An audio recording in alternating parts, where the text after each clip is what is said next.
Welcome to Incamminati Portrait Live Stream, the Bennetts of the Bennett Prize, a 4-hour live portrait demonstration with our instructors. Let's meet our sitters. Dr. Elaine Melody-Schmidt received her doctorate in Educational Leadership and Policy Studies from Temple University and has worked in or consulted with schools on 3 continents. With a special passion for reaching children living in poverty or born with learning or physical differences, Schmidt's areas of specialization include early childhood education, special needs, second language learners, and at-risk student instruction. Dr. Schmidt lives with her husband, Stephen Allen Bennett, in Texas, where they are art collectors who specialize in realist paintings of women by women artists. This undertaking has afforded Schmidt and Bennett the opportunity to meet many struggling women artists, as well as to create a collection of paintings showing women from all walks of life. Dr. Schmidt has curated a number of art exhibitions, including Visions of Venus, Venus's Visions, which appeared at the Zwoby Art Gallery in Chicago in 2018. In addition, she and Bennett are curating Painting the Figure Now at the Wausau Museum of Contemporary Art in Wausau, Wisconsin. The exhibition will open in September of 2021. Stephen Allen Bennett is the co-founder, along with his spouse, Dr. Elaine Melody-Schmidt, of the Bennett Collection of Women Realists, an art collection dedicated exclusively to paintings of women by women. A lawyer with an art history degree, Bennett began collecting art in earnest in the final years of his career as general counsel for a large international financial services company. Since that time, Bennett and Schmidt have built one of the preeminent collections of figurative realist paintings by women in the world. With a focus on both the present and the past, Bennett and Schmidt have collected iconic works by both contemporary women painters such as Katie O'Hagan and Alyssa Monks, as well as by painters of historical significance such as Artemisia Gentileschi and Mary Cassatt. More information is available at www.thebennettartcollection.com. In addition to collecting, Bennett and Schmidt are the co-founders of the Bennett Prize for Women Figurative Realists, a biennial art prize that awards $50,000 to a woman painter so that she may mount her own solo show that travels the country. Further information can be found at www.thebennettprize.org. Now let's meet our artist demonstrators for this live event. Natalie Italiano began her formal art training as an apprentice to Nelson Shanks as a teenager and continued her studies at the Pennsylvania Academy of the Fine Arts and later at Studio Incamminati, which she helped Shanks found in 2002. Italiano is an instructor in the full-time program and teaches summer workshops for art educators. A signature member of the Portrait Society of America, Italiano is inspired by people and their environments and paints portraits, figurative, and still life paintings. Her interest in people led her to complete a BA in psychology from Rowan University and a teaching certification from Moore College of Art. Italiano has a studio in Collingswood, New Jersey, where she lives with her family. Lynn Snyder is a classically trained oil painter whose work is inspired by masters of the past and her background in traditional realism. Lynn earned a certificate in the Advanced Fine Art program at Studio Incamminati. Access to internationally recognized teachers and award-winning professional artists has allowed her to gain the tools needed to pursue a career as a fine artist. She is now a teaching faculty member at Studio Incamminati and Doane Academy, where she teaches the Incamminati principles to budding artists of all ages, from elementary school to aspiring professional artists. She has exhibited her work at the Salmagundi Club, Stana Gallery, Freeman's Auction House, the Union League, and Avery Gallery. Currently, she maintains a studio at the Bach Building in Philadelphia. Rachel Pierson describes herself in her own words. I ran away from my home in Virginia in 2010 to Studio Incamminati in Philadelphia, leaving my husband in charge of our 2 high school-aged daughters. Everyone survived. I have always been an artist, but have done other things as well. I was raised by a lawyer and a scientist. For 17 years, I was a lawyer and a federal prosecutor. More recently, I have taken advantage of my interest in science and the collaboration between Studio Incamminati and Thomas Jefferson University Medical School. I have taught figure drawing, cast drawing, and artistic anatomy at Studio Incamminati. I feel privileged to be part of the vibrant community at Studio Incamminati and to be one of only a few women teaching artistic anatomy at a major atelier. #Women in Anatomy. Javong Liu was born in Taiwan. She has a BA degree in creative writing and ceramics from the City College of New York University. While still in college, she attended classes at the Art Students League of New York and the New York Academy of Art, where she took classes with various teachers. It was at the Art Students League where she met Mr. Nelson Shanks. Jafong currently resides and maintains a studio outside of Philadelphia. She has shown locally with the Avery and Stanek Gallery. In addition to teaching at Studio Incamminati and the Fleischer Art Memorial, she also conducts painting workshops around the country periodically. Katya Held, a professional artist for 15 years, received her Master of Fine Arts degree from the St. Petersburg State Academy of Art and Industry in Russia and is currently an art instructor at Studio Incamminati. She has had her artwork exhibited worldwide in preeminent galleries and museums, including the Philadelphia Museum of Art, the Stieglitz Museum, and Central Exhibition Hall in St. Petersburg, Russia, the National Arts Club in New York, Newman Galleries in Philadelphia, the Maurice Sternberg Gallery in Chicago, and many others. Katya has many pieces in both corporate and private collections throughout the world. She finds meaning and beauty by carefully studying the observable world around us. Her work encompasses a variety of subjects, portraits and figures, city scenes and rural landscapes of foreign lands, as well as still life and floral compositions. Held maintains her studios in Philadelphia and St. Petersburg, Russia. For more information about the artist, please go to her website, www.katyagallery.com. Wendy Wagner is a contemporary realist from the greater Philadelphia region of southern New Jersey. Her aim is to communicate the human experience through portraiture, to connect to the viewer and express what cannot be seen. Wendy's drawings have been recognized by the Portrait Society of America and the Art Renewal Center. She is shown in New York, Philadelphia, New Jersey, and in Florida, and her work hangs in several private collections. Her website can be found at www.wendywagnerart.com. Colie Wight is a realist painter. She studied under Nelson Shanks when Incamminati first opened and owes her love of color to his teaching. Lee's focus is primarily the human experience, whether through portraiture or interiors. She finds spending time with the people sitting for her paintings an important part of the process. Lee has had a number of solo shows as well as group exhibitions throughout the country, and her work is in many notable private collections. Lee has taught painting at Studio Incamminati since 2005. She is honored to have her work represented in the Bennett collection of women realists. Let's meet today's moderators. John DeMartin's work centers on the human figure within an environment with an emphasis on 16th to 18th century drawing techniques, but applied to contemporary subject matter. He stresses the importance of drawing from both life and the imagination as the ultimate goal in composition and picture making. His work has been exhibited at the Albright Knox Museum, the Camera Museum, the Arnaud Museum, the Florence Griswold Museum, the Butler Museum of Art, and the Beijing World Art Museum. He is exhibited at the Herschel Nadler Gallery and had a one-man show at the John Pence Gallery. DeMartin has taught life drawing and painting for more than 20 years at schools including the Art Students League, the Grand Central Academy of Art, the Janus Collaborative School of Art, and Studio Incamminati. He is the author of Drawing Atelier, The Figure, How to Draw in the Classical Style, which has been translated into Chinese and French. You can follow John on Instagram through John DeMartin and through his website at www.johndemartin.com. And finally, Dan Thompson, Dean of Fine Arts of Studio Incamminati in Philadelphia, Pennsylvania, awarded 2 grants from the Elizabeth Greenshields Foundation and has twice received the Ethel Lorraine Bernstein Memorial Award for Excellence in Painting from the Corcoran College of Art and Design. In 2001, Thompson won Best of Show in the American Society of Portrait Artists International Portrait Competition at the Metropolitan Museum of Art in New York. In 2006, Dan Thompson co-founded the Grand Central Academy of Art in New York. In 2008, he co-founded the Janus Collaborative School of Art in New York. He is also the faculty chair of the Certificate of Fine Arts program at the New York Academy of Art. He has demonstrated and taught workshops in San Francisco, Seattle, Santa Fe, Los Angeles, New York, Philadelphia, New Orleans, Washington, D.C., Virginia, Sarasota, Florida, Massachusetts, Oregon, Boston, and Colorado. He has also demonstrated and instructed internationally in Toronto, Subiaco, Italy, China, and throughout Europe.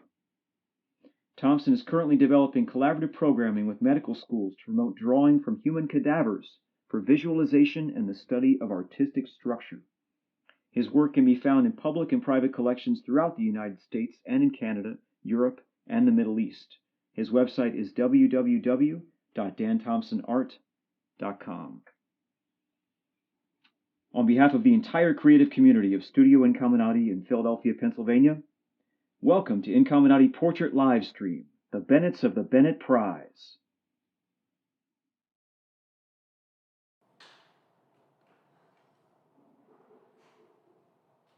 Welcome everybody to this very special Studio Incamminati live stream presentation, Painting the Bennetts. You are in Studio Incamminati. Today is May the 8th, 2021. Can you believe it, John? And we are very excited to have you here. We want to begin by thanking a number of people that made this possible and made this production really fantastic and very exciting. The first, of course, is Dr. Elaine Melody-Schmidt, who is sitting for our artists in the other room. Let's see here. Natalie is painting, as well as Wight and Katya. They're all working with Elaine in the East Studio here at Bach Building in Philadelphia. And we also want to say thank you to Stephen Allen Bennett, our great friend from Texas, sitting in the other room in the West Studio. He is posing for Jiafeng Liu, for Wendy Wagner, and for Rachel Pierson, and for Lynn Snyder. Let's see, we also want to give a big thanks to Big Fish Productions, LLC. That's Jared and Annie. Thank you for making this possible today. It is quite a production here, folks, if I can say so myself, looking at all the wires and getting the ambiance. Thirdly, I want to say thank you to John DeMartin, my co-host and my co-narrator. Thank you, John, for being here. I really appreciate it. It's going to be a delightful 4 hours of exploring creativity, exploring various philosophies behind creativity, having conversations with like-minded people about some pretty amazing things, and we'll see where it takes us over the course of this afternoon. And my last thank you is to you, the audience, for being here. We really appreciate your attendance, and we hope that you chat some questions along the way, and just send us, a little bit of love, but also some intellectual curiosity so we can share some ideas about what we're all about and some further things that we've learned about ourselves and continue to learn about you as we go forward together. So welcome, John. Thank you, Dan. It's great to be here. It's an amazing building, the Bach Building. We're in Incamminati now inhibits, and it's just fabulous. And I'm sure we'll talk about that later too, about the studio, the physical plant. Absolutely. That's part of our agenda. And I could get into that a little bit for the audience, which is the concept of sort of how today's choreography will play out. What we want to do is run the poses with our esteemed, very picturesque, dignified sitters, and our artists will get rolling with their pieces. We'll comment on a few things, answer some questions, and then when we go to break, we actually want to run some best of video audio clips from several of the Bennett Schmidt lectures on the higher aim of art that we've recorded over the course of the last 3 years. These have been pivotal, integral discussions with professionals and thought leaders in the business where they sit down and they talk to us why they do what they do and what motivates them, what they've learned along the way, and how they can help our current students get ahead and get set on a kind of sure footing, if that makes any sense. Right, John? Absolutely. So we're going to run those during the break, and those recordings will then segue pretty effectively into additional conversation that we're going to have over the course of the day. So it should be quite a nice, rich afternoon. We've got some nice starts going on here. So we have Lynn on screen right now. Lynn is drawing, and I've done some homework and some legwork to establish what they're using, and Lynn seems to be very favorable to the Blackwing pencils, specifically the gray Blackwing pencil. You know that pencil, John?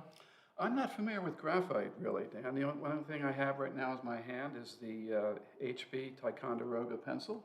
Strange to think of you, the drawing master, not familiar with the drawing media. But, well, not graphite, but chalk. I can tell you enough about chalk, probably. I wouldn't even, approach you with any kind of competitive chalk knowledge because you carry it, brother. So yeah, she's working with the Blackwing pencils, which are pretty incredible pencils, and they've taken on in the art school system. She's working on a Strathmore tone paper, which is a tan paper, and that's going to help her establish her middle tonality so she can work both into the darker aspects and accents of the drawing, the calligraphy, and then in addition, she's got the opportunity to lay on some light accents for things like highlights on cheekbones, for triangulating different landmarks in the head, that sort of thing. I think tone paper is a natural paper for using any kind of duocolor medium. For instance, black chalk or red chalk and white chalk. In this case, Lynn is obviously using graphite. But paper certainly facilitates the process of drawing because you can let the paper come through as a midtone, and then you could use the white chalk or white pencil for your lights and highlights. And one of the things about looking at that is the editing that goes on inherently in a start.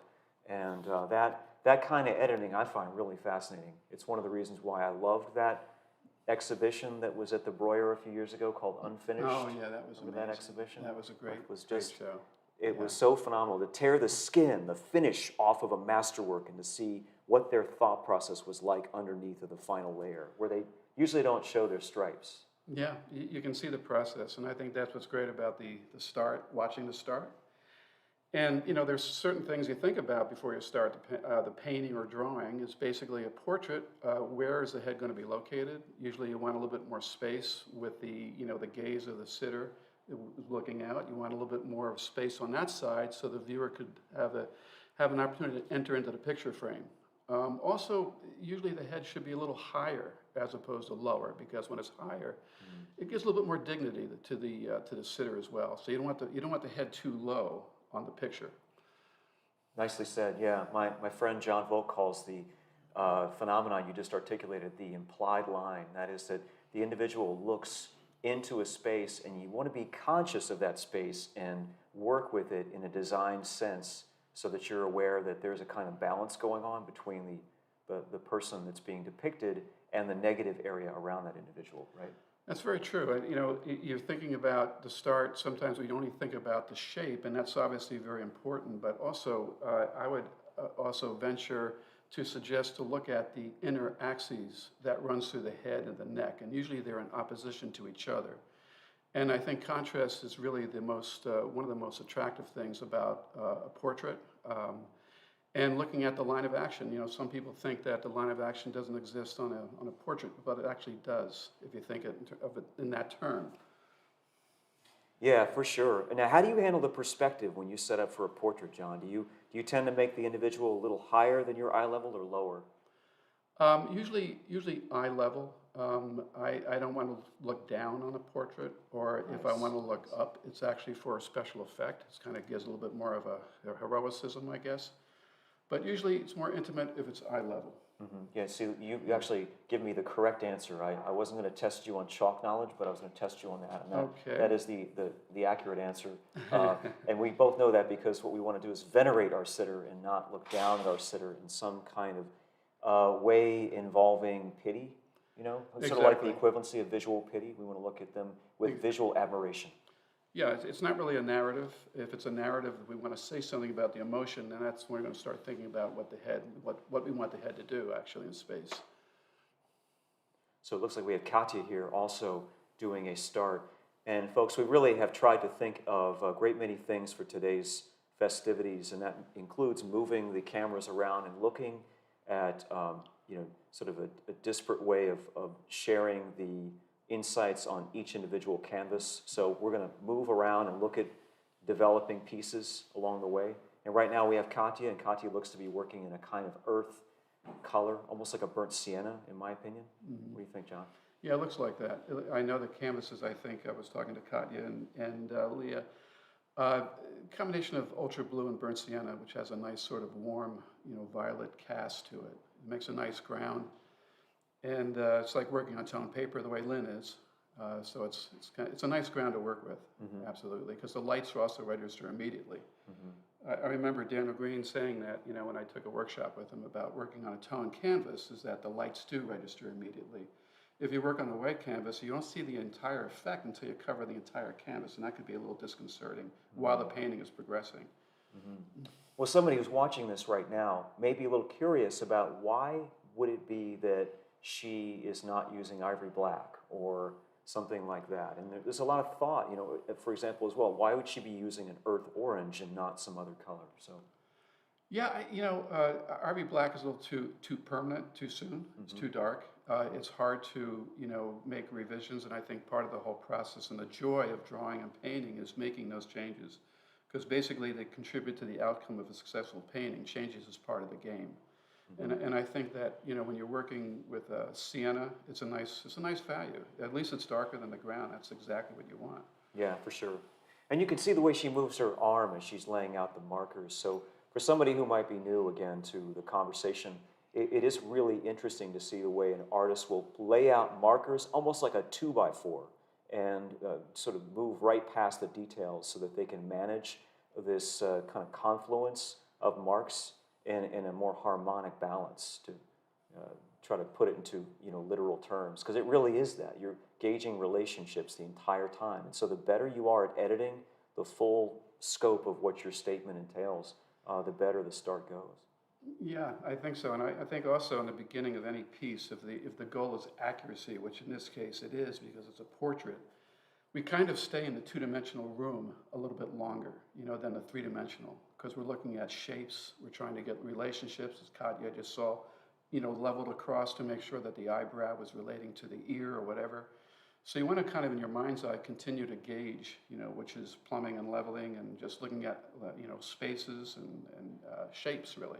It's more of a shape-oriented beginning. Yeah, and I think that people, again, I'm kind of trying to speak to a broad array of friends and colleagues, and maybe some people out there that we haven't met yet, and they may be thinking shape, okay, that sounds really simple, but it's really quite intricate and nuanced and very different than what we entail, because we're always cautioned when we're studying art, and we begin to study, about making something look three-dimensional. It looks too flat, but shape training is an articulate way of going after a very flat phenomenon, so you can become better at things like designing and gauging accuracy of perceptual information, right? I think you have to almost speak two languages, the two-dimensional language and the three-dimensional language. I think in the beginning you do want to accent on the two-dimensional, because it's a portrait, it's about accuracy, of course, but you want that painting to eventually be a three-dimensional thought process. And for me, what I like to look for and is the surface center line, because that orients the head in space, and I'm able to, align the feature. It almost serves as feature guidelines, so that even if the model moves, if I can set the head in three-dimensional space with those terms, in terms of a three-dimensional thought process, then if you can kind of amalgamate those two approaches, I think you'll have something, and you won't be vulnerable to the head moving, because usually, when the pose comes back after 20 minutes, it's going to be different. You can almost count on it. So it's almost like you have to kind of wear both hats in a way. Yeah, for sure. And I want to say as well that in addition to what you're getting at, which is ways of utilizing perceptual phenomenon to get more accurate with your statement, we're also really segueing into a kind of the appeal of abstraction. And this is where I have to default back to yesterday's panel discussion, where I think it was Daniela who said, we believe in the power of representation. And so when I think about the power of representation, I think about the capacity that you have to make something look accurate, but also to acknowledge the beauty of the abstraction within, right? So if you're looking at the changing of the shapes, and let's say your model does shift, but you find shapes that are less accurate but more appealing aesthetically, then you really are, you are in those two worlds, because you're balancing the aesthetic shape relationship with the whole idea of laying out accuracy and getting yourself started. I think also, that plays into looking for interrelationship of lines. Even a line may optically stop. If you want to continue it, you may relate it to something else. And I think that she's achieved sort of a harmony that the viewer may not actually be able to articulate, but they pick up that the artist has sensed something that goes a little bit deeper than the actual image. Yes, indeed. And then they're sensing, one of the things that they're sensing with the simplicity of angle, and this goes to the culture of this institution and the way that we sort of posit the ideas of starting drawing. We talk about angularity and not getting too curvilinear too soon, but angle is motion. Angle is activity. angle really is the kind of closest equivalent we have to almost a motion indication within a painting. So each and every one of those angles shifts the eye and makes the eye conscious of movement, balance, imbalance, equilibrium. And when you take a number of different angles, you can shift the viewer's eye around and create that flutter, like you call it, the lightning in a bottle effect. Yeah, absolutely right. Angles give direction, obviously, and I think when you have contrast directions, it does make it very exciting. Yeah, but angles are also aesthetics, like I was saying. So you look at an angle underneath of a cheekbone, and you're getting into something that feels both like an active mark, but also like it will relate in a similar angle to a part of the head and thereby awaken some kind of aesthetic underpinning of head structure, something like that. It's just, yeah, I think there's a harmony involved. Yeah, if you find an angle, you find a similar one somewhere else, and I think that's a strong statement.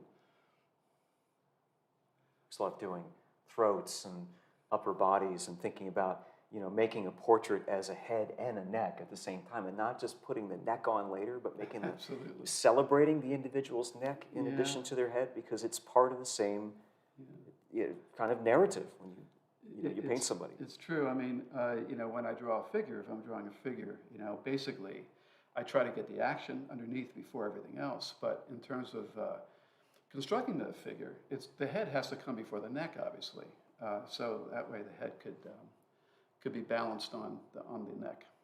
Yeah, and there's all kinds of opportunities in this, again, to celebrate the lack of complete commitment to the painting or to the drawing, to be open to the possibilities of adjusting the relationship. And it's in the relationship where the phenomenon of the person is hidden that you have to discover as an artist, right? Well, you know, that's what's so exciting about the start.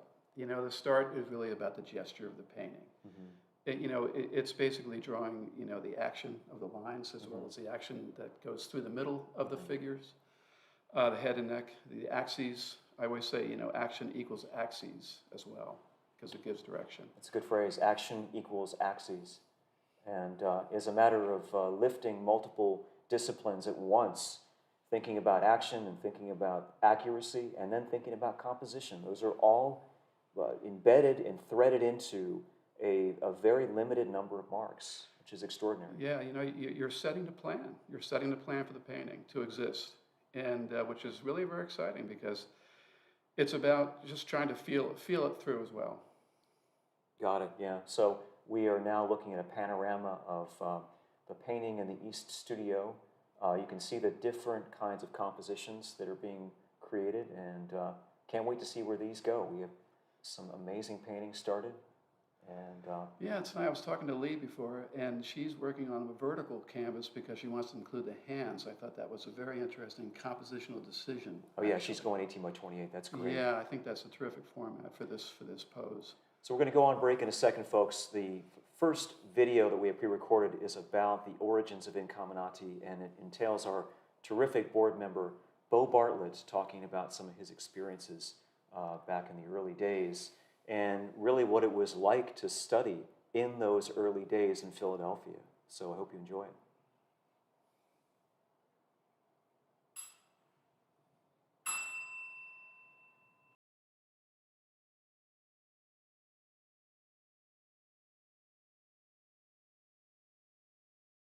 Nelson Shanks was on there, and Andrew Wyeth.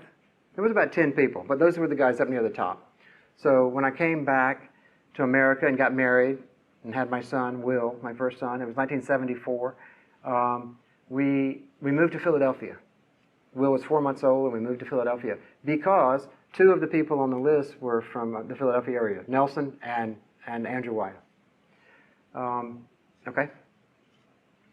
I went to the top of the list first, and I found Andrew Wyeth's name, and I started calling information. You could call, what was it, 411?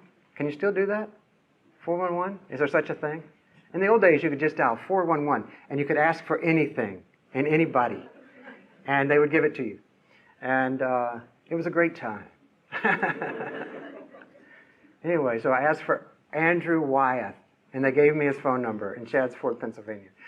And I called him on the phone, and I said, Mr. Wyeth, it's Bo Bartlett, and I want to study with you. I could still remember because his wife Betsy was behind him in the kitchen. You could hear her like doing dishes, you know, she was washing dishes. And he was very polite, and he said, "Oh, I don't take students, but come out tomorrow. Come out tomorrow, and you can visit the studio." So I borrowed a car, and I drove out the next day, and I drove to his house. Like I stopped at Hank's, at Route 100 and Route 1, and I said, "Where's Andrew Wyeth's?" So they sent me to his house. So I drive down to his house. I go down to knock on the door. You know, of the mill, the big stone. If you haven't been there, you should, at least go look at it. And I drive down the long driveway and knock on the door, the half door, and Betsy Wyeth opens the half door. And it was the 70s, so I mean, I looked like Rasputin. I had this like wild hair and this long beard, and I terrified her. And I said, "Is Andrew here?" And she said, "No, he's not, and I don't know where he is." She was really scared, and so. And thinking back on it and the years and the timing and everything, she probably really didn't know where he was because at the time I just thought she was being rude to me. But he was probably off painting Helga somewhere, and she really had no earthly idea where he was. And if I'd just driven across Route 1, I could have found the schoolhouse and I could have gone and visited a studio, but I didn't know to do that. Instead, I went back and I called Nelson Shanks. And I enrolled at the Pennsylvania Academy. I was at the Academy, and I called Nelson, and I went out and visited him, and studied with him. This was a painting he was doing around that time. It's a self-portrait from the early 70s. He just had his show in Allentown, and so he was getting a little bit of recognition at the time. So there was another painter at the Pennsylvania Academy at the time, Sam Clayton, who was a friend of mine and a great painter. And so Sam was going out, and he was going to go out and visit Nelson, so I went with him and checked it out. And, at the time, the way it worked was Nelson painted right here, right? And he had the model there. And he was in Shellwood in his beautiful house in New Hope. It was like, there's some debate whether it was Daniel Garber's house or not, but it was this big old mansion. And he used the ballroom as his studio with this giant window, which he had curtains up about halfway, so the light came from above. And he would do portrait in the morning, usually. He was working on a portrait commission, and in the afternoon he'd do a model, one of his more serious paintings for himself. And so that went on all the time. And so he had two students, one on either side. The new student, if I remember correctly, was on this side, and the student who had seniority was on this side of him. And he just painted all day, didn't say a word, painted, looked. And when he would take a break, the students would look at his palette, would be, "Oh my God, look, he mixed cadmium green with cadmium red." We get so excited, it's so beautiful. And so the person who was new had to learn everything from the experienced person. So Nelson never said a word, and he would just, the person who had been there for a year would tell this person, how to do the charcoal drawing, or how to do the monochromatic painting, or how to do the mud head eventually. But it was about a 2-year-long process. So one person was there for a year before that person graduated, and they moved over here, and then some new person would come. All throughout the year, people would come and try to study with Nelson, and they'd ask him if they could study, and he would say, no. But then when he was ready, like by the end of, when he was ready to kick this seniority person out, which he just decided to do. I remember the day that one of the only things he ever said to me was, when he looked at me one morning, he said, "Bo, today is your last day."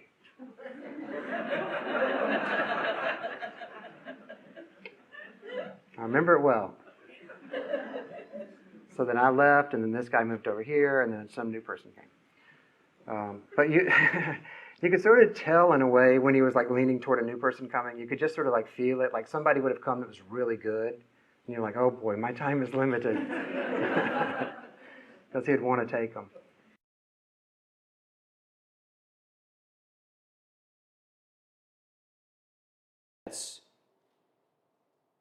Welcome back to this extraordinary Painting the Bennetts Studio Incominati live stream presentation. We want to thank you again for joining us. And I'm Dean of Fine Arts Dan Thompson. I am moderating, and I'm doing this along with my esteemed colleague John DeMartin, Mr. John DeMartin, right here with me. And we're coming out of a pretty extraordinary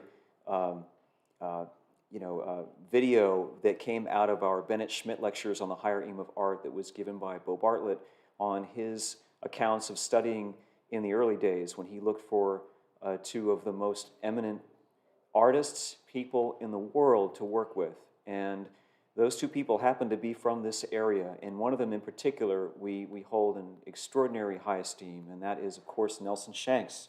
So I want to say that we are honored to be joined right now by co-founder of Studio Incamminati, Leona Shanks, and first-year student at Incamminati, Annalisa Shanks. And we wanted to ask you both just a little bit, if you would share about the why of Studio Incamminati. So welcome, Leona. Thank you. Okay, so I wanted to take the opportunity to explain how Incamminati came into being. First, you have to really understand Nelson and who he was and what he was. He drew through his entire youth. He was so proud that he painted his first painting at age 5. His father had come home from the war and had a painting kit in his duffel bag. And Nelson, being 5 years old, shuffled through the duffel bag and found this art kit. And he found a postcard of a Pueblo house. And he set about painting this Pueblo house. And he was so proud of himself because he painted the cast shadows of the logs coming out of the Pueblo house. And he just thought it was so fascinating, these cast shadows. And he talked about it his whole life. And I actually still have the painting. Is that right?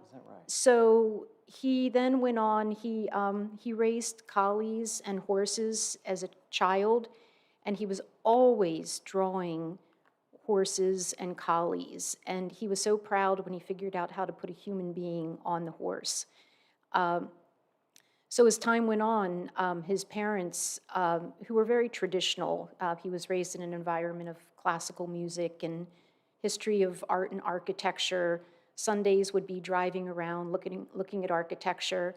So when he announced to his parents that he wanted to become an artist, they told him that that was a terrible idea, and that if he chose to do that, he was pretty much on his own and severed from the family, because it was just a ridiculous idea. No artist can make a living. So he went to school for architecture to appease his parents. But 3 years into it, he just couldn't bear not pursuing art. There was just something about the human figure and the relationship of art and humanity.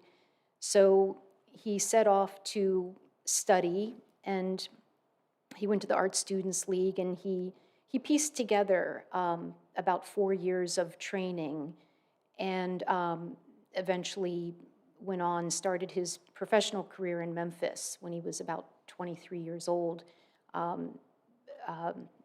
That was his first commission. So fast forward, through his adult life, he pretty much lived on commissioned work and did figure painting in between for pleasure, but depended on the commissioned work. And then he also started to collect Baroque art.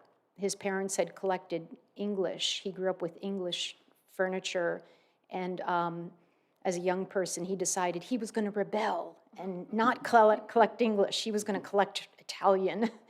So he amassed a very important collection of Baroque art, starting with Dosso Dossi, who we have a painting by Dosso Dossi painted in 1524, and Mattia Preti, and Bernardo Strozzi, and Cavallino, and Tiarini, and Guido Cagnacci, and Annibale Carracci. So along with collecting, he also taught his whole life, because he felt that teaching, it was a responsibility to give back. So in the year 2002, he had been teaching at the Art Students League in New York for about 20 years at that point. But the problem with teaching part-time is you can't build on anything. It's just sort of, teaching drawing, teaching painting, but you can't build on the skills. So he felt that we should start this school in Incamminati. And from the get-go, he said, it's going to be a not-for-profit. We want to provide the best education that we can for the least amount of tuition for the student, because, you know, it's really difficult for an artist to start their career in debt. So, you know, he would have liked to have made it free, but we couldn't afford that. So, you know, it's a very affordable place with incredible instruction. And he wanted to name it Incamminati. This is the important part. He wanted to name it Incamminati because in 1582, there was a family called the Carracci, Annibale and Agostino and their cousin Ludovico. And they started a school in Bologna, Italy, called Incamminati. And Incamminati means to progress forward. And the Carracci family in 1582 felt that, kind of like, what was the world coming to?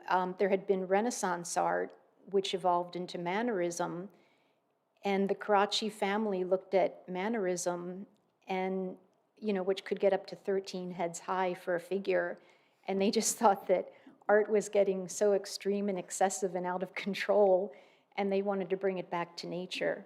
So they, you know, they started this art school called Incamminati in Bologna, Italy, 1582, and it was all about the human figure, and it was all about taking from nature. Nature is your inspiration, and you emulate nature, and, you know, try to capture the soul of nature.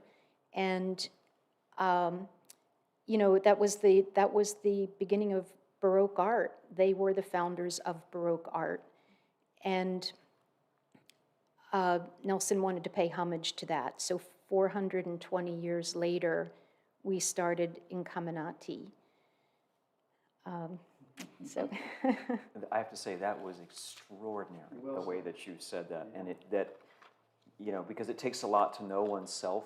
It takes a lot to know, not simply about sort of stature. Like when we named GCA, we named it according to geographical location and stature and a kind of recent history of principal schools, but to know oneself and the parallels in art history and the return to kind of a belief system that still motivates a lot of us, because we all look at the Baroque era with such, you know, awe, inspiration, and motivation. So great timeline too. and if you haven't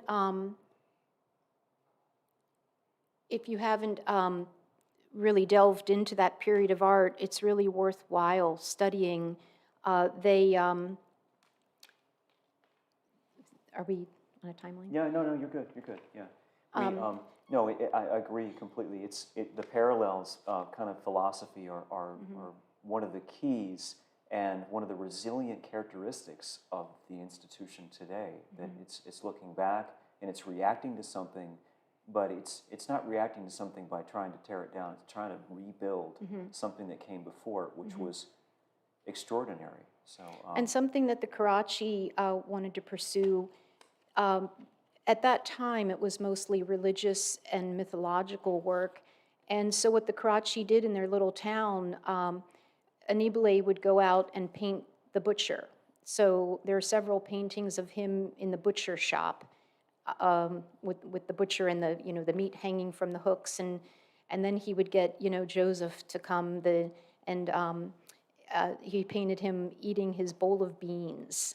And he painted Peter drinking his glass of wine. So it was all about that human-to-human contact and just painting people as they are. And, you know, again, the humanity of it, making it real. And, you know, like Raphael is such an idealist, but then you see Annibale, you know, painting Peter drinking his glass of wine. It just brought it down to something a little bit more human. So it's a fascinating period of art and something that every artist, I think, would want to really study. indeed, and so Annalisa, I have to ask you, now we're in an era where so much has been done to recreate in-person programming, but we're talking with Leona about the importance of being in the room with somebody, physically in the room. So you've chosen to come to a school which is continuing to celebrate that and to celebrate what it means to study in person and in the rounds. So what is your response to, I mean, because you could have gone anywhere, but you came here. I did come to Incamminati because this school gave my parents such purpose, and seeing the effects that it had on so many people coming together and being a part of something that was bigger than all of ourselves. It's a gift to be here, and the opportunity of being able to be in a room with your subject, it's invigorating. There's something about being in the room with fellow artists, you know, with an incredible model. It makes you, when you leave that room, you leave having become a slightly different person, because you're becoming your art in some ways. Yeah, that makes sense. Sure. But you know, having the opportunity to engage in a situation like this one, where you're really celebrating gesture and studying the body language of the model, in addition to the other, you know, kind of endemic things like proportion that everybody has to study, that makes it quite unique, right? Oh, certainly. I can't say I've been in other art programs, but I think that by coming here and having my start here, it really sets a high bar.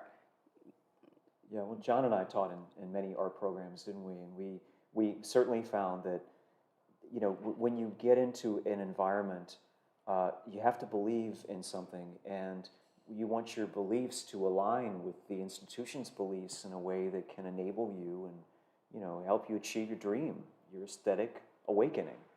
And so it's, you know, not every environment is for everybody, but I think it takes a lot to be aware of the open-mindedness of a healthy institution, that it certainly promotes specific disciplines about working, but it's quite open to ways of implementing those disciplines across the board, wouldn't you say?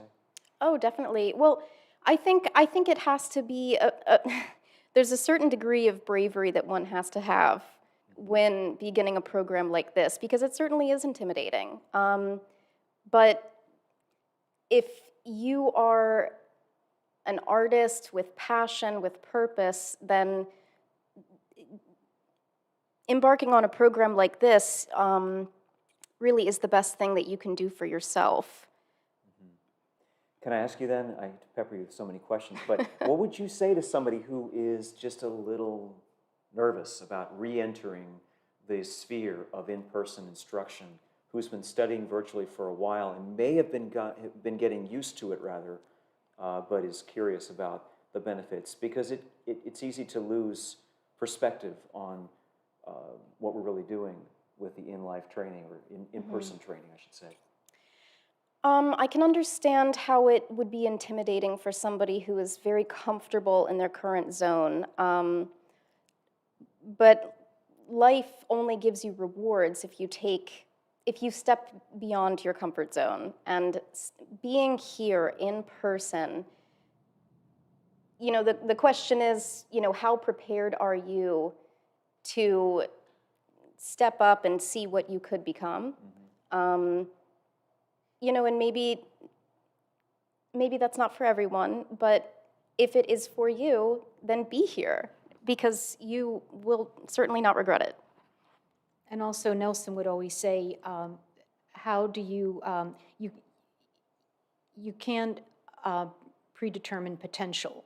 So you don't know what you can do until you actually do it. So, for instance, people ask about portfolio reviews. They think that you have to be at a certain level in order to enter, but you know, he just felt that that was so unfair to the individual, because you just can't predetermine potential. Yeah, so I think it's, he always wanted people to sort of just jump in. You know, don't hold back. Life is too short to hold back. John, would you like to ask Leona or Annalisa any questions about Well, not so much ask them, but I wanted to thank them, because I was teaching at Incamminati. I forget the years. I'm very bad about recalling, you know, chronological dates, but I would teach on Mondays, and they would invite me to their home on Sundays. And I have just wonderful memories. I'm almost tearing up as I'm thinking about this. But, their generosity was just profound. Dinner and staying up till maybe midnight with Nelson when Leona and Annalisa went to bed and talking about Baroque art, which we both had a passion for. And I think I was basically, I kind of ingratiated myself one day when I visited Nelson one day, and I'm walking up the staircase, and I said, is that a Baldassare Franceschini? And he looked at me and said, wait a minute, you know who that is? And after that, I think it was just, love at first sight in a way in terms of art. But it was really nice because also I was allowed to go to upstairs in the second floor, which was not really territory that many people enjoy, but I was able to enjoy your library. And the incredible collection that Nelson had of Baroque art books. And I think I spent a lot of money based on the books I saw, Nelson owned, and I had to own some of them myself. See, I'm a jealous man because it took me 15 years to get to the second floor of that house. I just remember the Gaspari Tiziani. I remember the Johann Lies. Obviously, the Annibale Carracci, the Francesco Salamina, beautiful paintings. And here I am in the home of Nelson and Leona, Annalisa and Alexander, looking at these wonderful paintings. I just felt like, what a treat to be in their home. I'm like at the museum at the same time. So it was really a wonderful memory. It was like being in a time capsule with it really was, yeah. philosophers and just absolute, pure aesthetes, if that's the right word. I'm not quite sure what the word is, but people that really loved the work for its own sake, and I'm also especially grateful for that. I am too, and I remember even sometimes getting there a little bit early, and you were maybe entertaining people, and then Leona or Nelson would say, well, spend some time in my studio. So I'd walk, that gravel road to Nelson's studio, and I would just be there by myself for an hour, and I didn't mind waiting because I was entertained thoroughly with all the studies, the Venetian everything around the studio just exuded Nelson. And I just loved, the palette with the 2-inch piles of paint and the soda can. I think it was Diet Pepsi he always had, and the cigarette. Diet Coke. It was just Diet Coke. It was just wonderful to be in that studio environment and just soak up the flavor, of this great artist. Absolutely. Yeah. Well, Leona and Annalisa, we want to thank you so much for appearing here and sharing your thoughts and insights on being a part of this ever-growing community. What I want to segue into for everybody who's watching and viewing from across the way is that we are just getting to the end of a groundbreaking show within Studio Incamminati called Rising Voices, and it is an exhibition of the 10 finalists, which were the competitors for the 1.0 Bennett Prize, the Bennett Prize, the first version of which has been on tour and has been in our halls, and we've been delighted to have it. And so to enter into the break, we'll be hearing for a couple of minutes from Annika Ingold, who is the inaugural Bennett Prize winner. And after that, we'll follow it up with a snippet from a conversation that we were having with the great Ron Scher when he was in Hong Kong some months ago, talking about, speaking of Nelson, Antigone, the great Antigone. So I hope you enjoy it.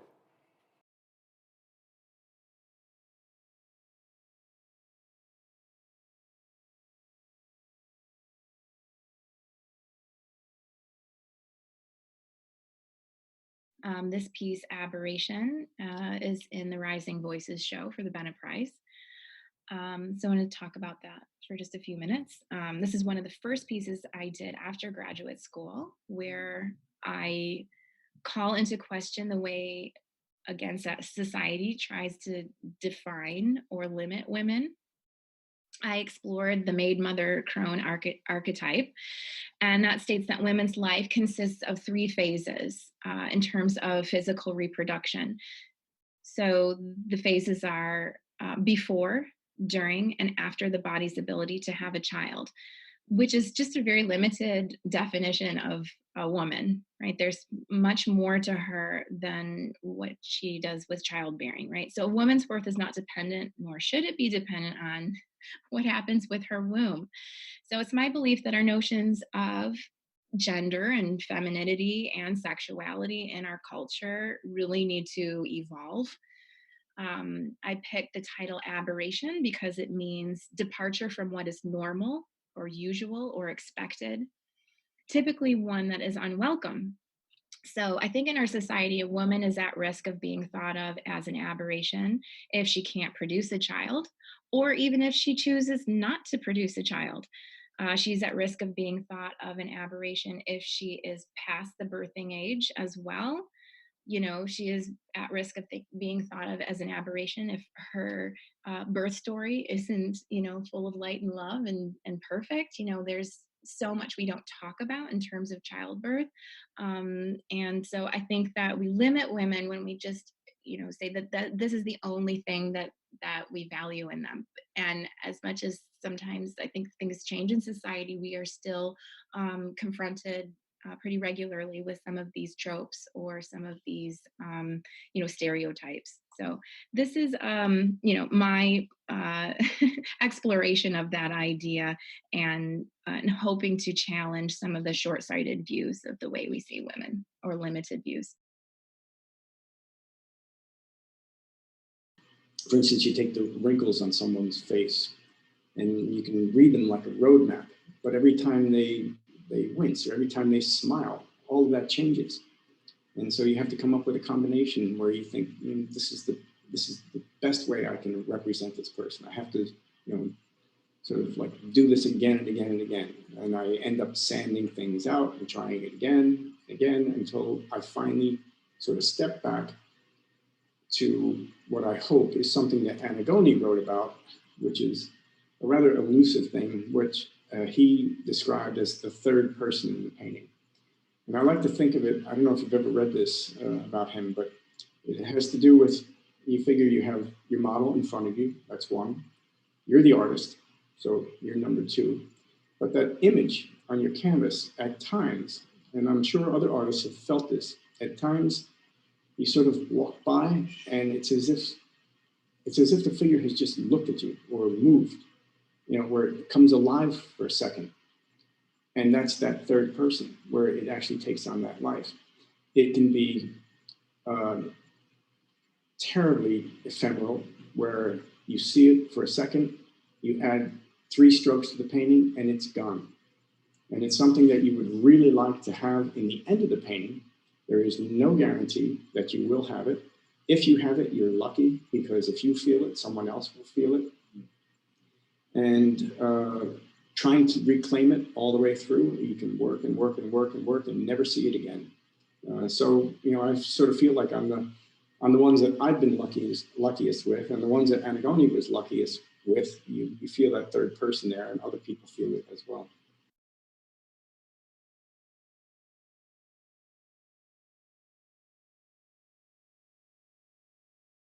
Welcome back, everybody, to Painting the Bennetts, this Studio Incominati live stream presentation. My name is Dan Thompson. I am Dean of Fine Arts of Studio Incominati, and I am joined by my co-host, John DeMartin, the John DeMartin, of all sorts of fame, of all kinds of school fame. So we are delighted that you are here. We thank you again for tuning in, and we want to comment a little bit on the previous recording that you had been hearing. As we went to break, we played a kind of a clip from Annika Ingold, who is the first inaugural, as you could see by the title card, winner of the amazing Bennett Prize, which is the only prize open to women artists. It is a $50,000 seed grant to begin a solo career, to begin with a solo exhibition, to plan and then implement a solo exhibition, and really launch yourself from emerging into established professional practice. So I do hope that if you're tuning in and this is the first time you're ever hearing the phrase Bennett Prize, that you do some back research and some legwork and some web surfing, if we still call it web surfing, John, and look at the Bennett Prize and really just kind of survey the amazing work of the 10 finalists, who are, of course, Annika Ingold. We have Dorielle, I think it's Kaimi, Jennifer Campbell, Kira Nam Green, who we had the pleasure of meeting at the opening, Mary Henderson, a Philadelphia native, Stephanie Jackson, we have Rebecca Lavallee, Jenny Morgan, and then my friend and former student, Daniela Kovacic, is how I say Daniela's name, who was great to see.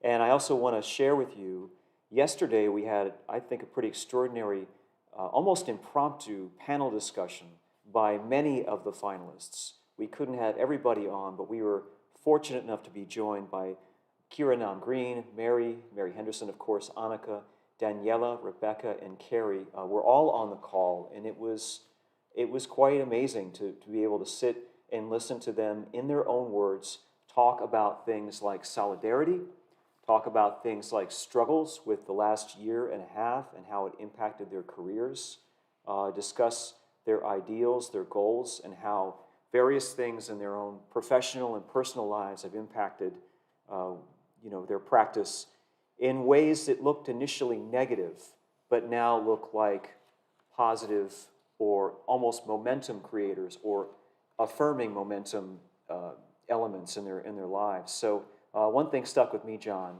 I think this is what Rebecca was saying. She said, if you're doing your job right as an artist, quote, most of it is rejection. Most of it is rejection. So there was this sense and a really strong thread running through the panel yesterday of, as I called it, a kind of audacious, undaunted, adventurous mentality about how you would paint this way, whether you're known for it or not. This is what you love to do, and you're going to keep doing it no matter what. You're going to set your own goals for yourself, and you're going to be realistic, pun intended, about being a careerist as well as a creator. You're going to make work that you feel very deeply, but you're also going to educate yourself about the ins and outs and the professional. I think what Steve called it was practicum, the practice of professional success and the planning that goes into that. And many of us know what that's all about in terms of the planning. But I found it to be a really interesting, poignant part of yesterday's conversation with the Bennett Prize finalists, that they were all very dialed in when it came to professional practice, John. Well, I think that's interesting about following your voice, so to speak, and that's pretty much, I think, what you're touching on as well, and what they're believing. And I think that as soon as I walked in the hall, I could see that everyone had a distinct personality with painting, and I think a very strong point of view as a result. And I think that you have to be true to yourself as a painter, so that you're honest, pretty much, with your work. And if it resonates with people, that's wonderful. If it doesn't, it's hard to do the other. It's hard to do the opposite. Paint for market. I think we have to have that in our sight line as well, and it's a very, very, very tricky tightrope to balance, because you can be a little bit too self-indulgent, I suppose, if you go at it totally from one point of view. So it's tricky. I don't know the answer to that, but what I do admire in these works is that there's a very strong sense of point of view with each painting. And you can pick up that they really believe in what they're painting, and I think that's why the show resonates so well. Yeah, I agree with that. And to have it resonate with this community, as I was saying yesterday, was important for me because it's a bit different when one travels from, typical circle of professional activity out to a museum, as we did right before COVID. We went to Reading, Pennsylvania, a whole bunch of us. We jumped in a big, hippie van and went out to Reading and saw the Bennett Prize show, and it was amazing and very impressive, and yet a little different because of the environment of exhibition. And that environment certainly affects the work, it affects the paintings, they affect it, and then we see it again in this educational environment. So we have an exhibition hall whose purpose, in part, a major purpose, is to inform and to educate and to enable people so they can go back to the work again and again, so they can ponder the work, so they can look at things that they wouldn't have time to look at if they just went in for an opening and then left. There's a lot in that makes me very proud that we were able to put it on display here at Incamminati as the first exhibition that we've had here. Well, that's what it does too, because when you're in the trenches so deep, painting the life model every day, sometimes you get into your own little world and perspective. But it's wonderful to be shaken up every now and then, and seeing work that you normally would not see, and being that this show is at Incamminati, I think it only enrich everybody. in terms of maybe, looking introspectively, like, what do I want to say with my art? What do I want to do? I'm learning about technique, but now that you're looking at artists that are taking their technique and kind of expressing their personal view. So I think it's very, very enriching for the school to do this, and I think it's wonderful, actually. Yeah, agree. And we had some really wonderful language in addition to the poignant imagery that affected our students. So we had Rebecca yesterday talking about, and I was taking notes, as you can tell from my scribbles here, that Rebecca was saying the aggressive narrative, which I thought was really interesting, as well as what Daniela was saying about being stuck in a normative culture, which I really wanted to ask her about. And I think that goes to what you're saying, where you develop this formidable set of skills and insights and disciplines in the visual sense, and then you use that as a launching point to try to define yourself, self-revelatory practice of self-definition. What do you stand for? What do you mean? What kind of stories can you and you alone tell?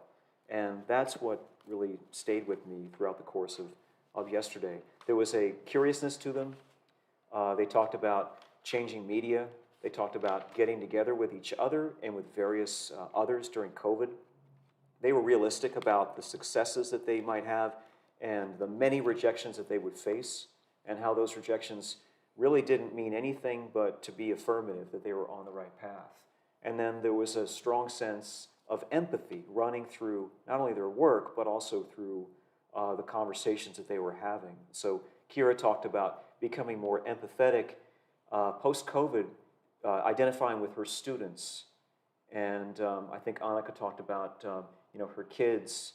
Several talked about their children, but it led me to a question which I still can't get a good answer for, and I probably never will. But I remember talking with Vincent about this, where at least it seems to me as though parents make better painters because of this ability to reach out and empathize with an individual. But maybe I'm wrong. Maybe it's from being a teacher that you learn to understand empathy on a different level, on almost a different dimension. And I'm curious your thoughts, John. Well, that's interesting, because I know Vincent, had some very personal tragedy with his son. And obviously he's painted pictures that relate that story in his life. And I think empathy obviously is a very, very important trait, I think, in work. And you can see it in Vincent's work, very powerful. And I suppose when you have responsibility of other people in your life, you're going to take a little different point of view in your work and in your life as well. I think it's wonderful to see this show because it's affirming. You can see that. Yes, and one of the questions that also came up, it seemed to me at least, is some of the changes that occur over the course of an artist's life mirror and are mirrored by the society at large, and are we losing some of this empathy? Can we take it for granted, or is it something that we really need to pay attention to, because there are so many things that can't be taken for granted, like feeling for another individual through your work, through your brush, or through your stylus, your pencil or whatnot. Yeah, it's interesting. In art, there's so many different subjects. You have genre, you have portraiture, you have figurative, landscape. You can bring the same emotion to any subject as long as you bring a real love and passion to your subject matter. You can easily have emotion or empathy for a setting, an environment, or a still life. And I think that's what's so wonderful about art. We have all these different avenues to express ourselves. Well, I have to ask you, John, put you on the spot, because I can't answer the question, and I need an answer from you in order for this program to work appropriately. And that is, oh my God, do you feel you have greater empathy from being a parent or from being a teacher? I think, it's hard to say. I can't put I would say both. I remember, I think as a parent, I think it does make you have more empathy for the student, especially for the younger ones. Sometimes students are older than me, so maybe they have empathy for me. I don't know. But when I was at Parsons, I was teaching a class, and they happened to be the same age as my daughter when she was in college. And I never related to a group of students better that year. So it was very interesting. I was glad I was a parent at that point, because I saw my students as almost my children. That's a good answer. And of course, it segues into my next bit of kind of content I wanted to cover, which is related to the Antigone reference that Ron Scher articulated, which just stayed with me. I mean, after we did that, like, I'm so thankful that Steve and Elaine were forward-thinking enough to support the Bennett Schmidt lectures, because we got a chance to hear from people, you know, like Sam Adequee and like Annika Ingold, you know, speaking of which, but also from Ron Scher, who was almost in passing talking about this phenomenon of the third person. You know, he talks about, as many of you just heard in this program, the model, the artist, and then the person in the piece, or as I might call it, the apotheosis of the person, or the presence, the inner spirit. So I'm wondering if there's a connection there with empathy, and I'm wondering if there's a connection there with the viewer and how they empathize with the presence or the apotheosis of the individual in the painting. You know, it's interesting. I think everyone brings a different point of view and passion, level of passion to their subject. It's hard to kind of articulate that. I do remember Ron talking about the portrait, and I thought it was fascinating when he did say that there was a third person in the room, because the sitter, I guess if you paint it with the right amount of motion, takes almost a persona in of themselves. So I think there you have the artist, the sitter, and then you have the painting. You know, I think of Wanda Perea, you know, by Velázquez. It was a warm-up, you know, for the painting of the Pope, and probably one of the most powerful paintings you'll ever see. And there's a sense of person. In fact, I think there's a story where an artist walked into Velázquez's studio, saw Wanda Perea in the darkened studio, and actually started talking to it because it looked so real. So that painting had a profound persona. Yeah, I hear what you're saying. And that painting in particular has had a profound impact on a great many of us who have had the extraordinary opportunity to live with the painting, to copy the painting. I remember doing a copy when I was at the Academy, and just to get a chance to spend a few minutes with it made it a different thing altogether. And I'm reminded of what we just were talking with Leona and Annalisa about, which is the beginnings of this great school.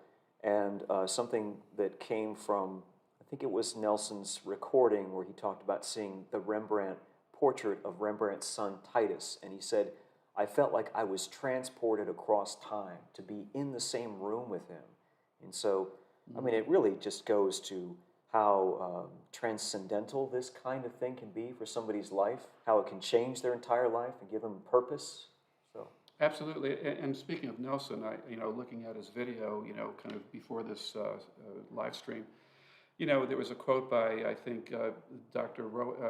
I think a PhD from Rowan University. I'm sorry, I can't remember the name, but it was basically a quote about Nelson was a true master of his craft, and penetrates and a penetrating interpreter of the human condition. Actually, it was James Abbott that said that. And I thought that was very appropriate. And I remember Nelson actually saying that anyone who's been deprived of character in a portrait has been sadly diminished. And I thought that was very profound coming from Nelson. Obviously, you know, his goal was basically to show the character of someone. He thought that was the highest level to obtain in a portrait.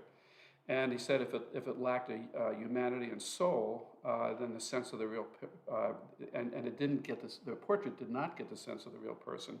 Nelson said he just couldn't get there, couldn't go there.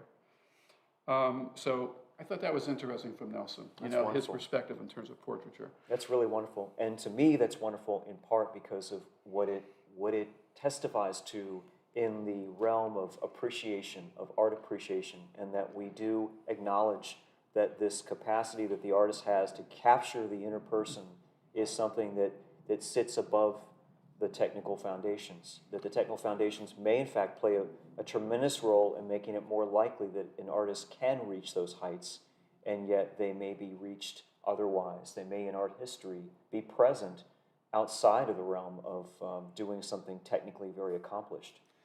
Yeah, I agree, and I think every artist brings a certain amount of emotion to their subject matter. Mm-hmm. I've heard actually very competent, very accomplished painters say that, someone asked them, do they empathize with the sitter, or do they try to? And one artist, very prominent artist, said, no, I look at the sitter almost as if it's a piece of meat. Mm-hmm. So it really depends, I think, on where our passion lies. It may not be portraiture. if it isn't portraiture, you got to love what you do, and you got to, love your fellow human being, and you got to kind of empathize with that person. Yeah, I think that's good, but it's also worth pushing back a little bit on what you just said, because we talked earlier about the idea of becoming truly skilled at capturing optical phenomenon. And I'm reminded again of Vince, and he talks about painting with ice water in your veins. And this would be something where you're able to see a skill present, or what's the word? It's the predominant characteristic in an image, and you can zone in and just laser focus on that aspect and build it. And then maybe once it's built, you can reconnect with the inner individual, or perhaps it's about that. It's managing your own poise, your own engagement, and knowing when to use your heart and when to use more of your training to get to a certain threshold. I agree. I think there's a balance between, obviously, we're thinking about the technical level of the painting, but we're also trying to be, trying to remind ourselves of the emotion that took hold of us before we did the painting. And hopefully that emotion was real. If the emotion is real, then I think it's going to sustain itself one way or the other. Sometimes there are roadblocks, as we all know. During the process, the painting doesn't go the way we want to. Best thing to do is leave it alone. And come back to it. Yeah, these are great conversations, and I don't want to, dismantle the attention that we need to pay to the artist. So we're looking at Wendy right now, and we're looking at sanguine, which comes from blood, doesn't it? Doesn't Yeah, the word sanguine. Yes, exactly. Sanguine. She's using kind of a sanguine pencil. I know that the true red chalk that we all admire in Michelangelo's Libyan Sibyl, that probably the most amazing drawing, one of them that ever made, was only 8.5 by 11, by the way, but it was done with hematite. It was a red oxide chalk, and it had the chalk had the ability to make a dark line, and not wear down very quickly. So you work in line, in both line and mass. But anyway, Wendy's treating it very, very beautifully well. Yeah, I'm reminded of the quote, again, from Mr. Ron Scher, of something developing that is terribly ephemeral. You're looking for that which can't be named. I think in terms of looking at equilibrium, when Jared Fisher and I used to teach that over here, we would talk about normative equilibrium, and he said, that which when the artist loses it, they struggle to restore. It's just this indefinable thing. And I'm sure she's going after that in Steve's image as she moves and maneuvers the accents that comprise his head, that are almost that map or that character definition on his head. Yeah, it's a little bit of a battle. No matter how accomplished one is, there's always.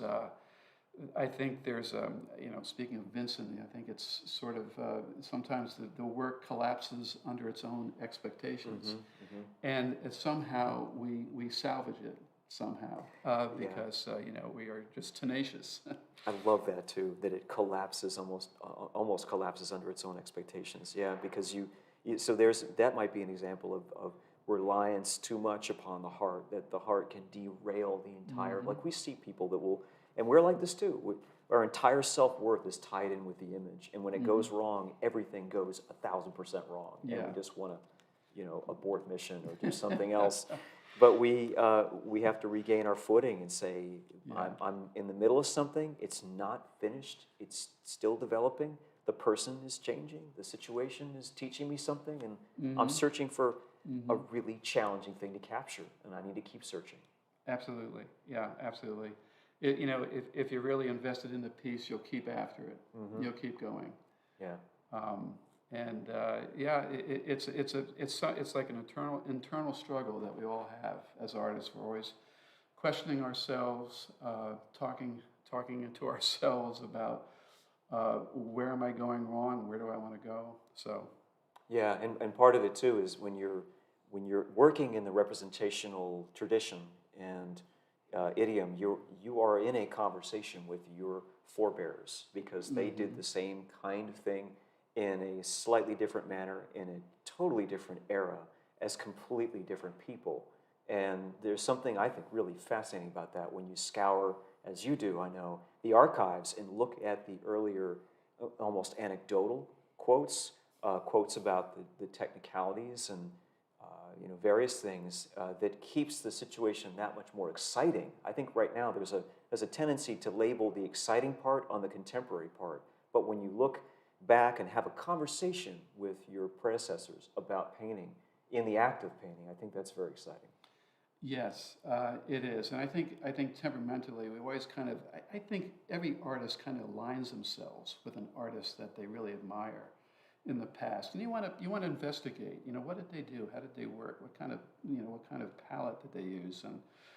And I think it's a journey, and sometimes you can hopefully discover yourself in that process. Mm-hmm. Yeah, yes indeed. Without losing yourself. I was talking recently about some of the archival material on Edwin Dickinson and his notion of the premise spot or the premise note. I think he said spot because he called the practice what we call now light key painting. He called it color spot painting. And the premise spot was a kind of anchor color. Mm-hmm. And I'm thinking about the anchor color, the premise spot, as I look at the artist's easels in Elaine's room on the east side. And I'm wondering about what, and maybe I'm wrong about this, but what would they be reliant upon for a kind of foundational color as a color? If there's one indispensable note among all the color notes or indications, which one is it? It's probably the flesh color, but how, rhetorically, how could one go back to it and launch into different experiments and adventures in the painting practice as the painting is developed? It's interesting. Yeah, and I think every work should have a bit, like a key, that there's some kind of hierarchy in terms of seeing, whether it's color or value or whatever, or effect, light effect. It's interesting because you want to show some kind of continuity in the picture itself. Okay, fantastic. Well, we're about to go to break again, ladies and gentlemen. Again, we thank you for being present here. We hope you're enjoying it as much as we are. The two coming clips that we will present involve two art historians that we were fortunate enough to get visits from, one in person, one virtually. The first is the great Jesse Locker, who works out of Portland, Oregon, who talked about how to become an artist in Baroque Rome or Baroque Italy. And the second was, of course, the great Peter Trippi, who visited us and talked about a pet project of his, the ongoing research he's been doing into John William Waterhouse, the amazing pre-Raphaelite painter. So we hope you enjoy that.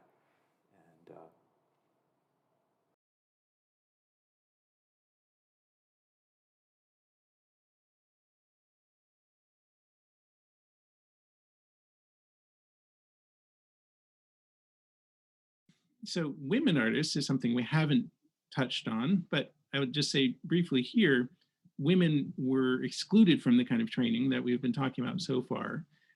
They were not allowed to enroll in workshops to become pupils. They generally could not go to the academia, the life drawing studios, and they were very sheltered. The few successful women artists we have from this time is because their fathers were painters. So they learned directly from their fathers, and that was really the only way they could get any kind of training. Artemisia Gentileschi is the most famous example.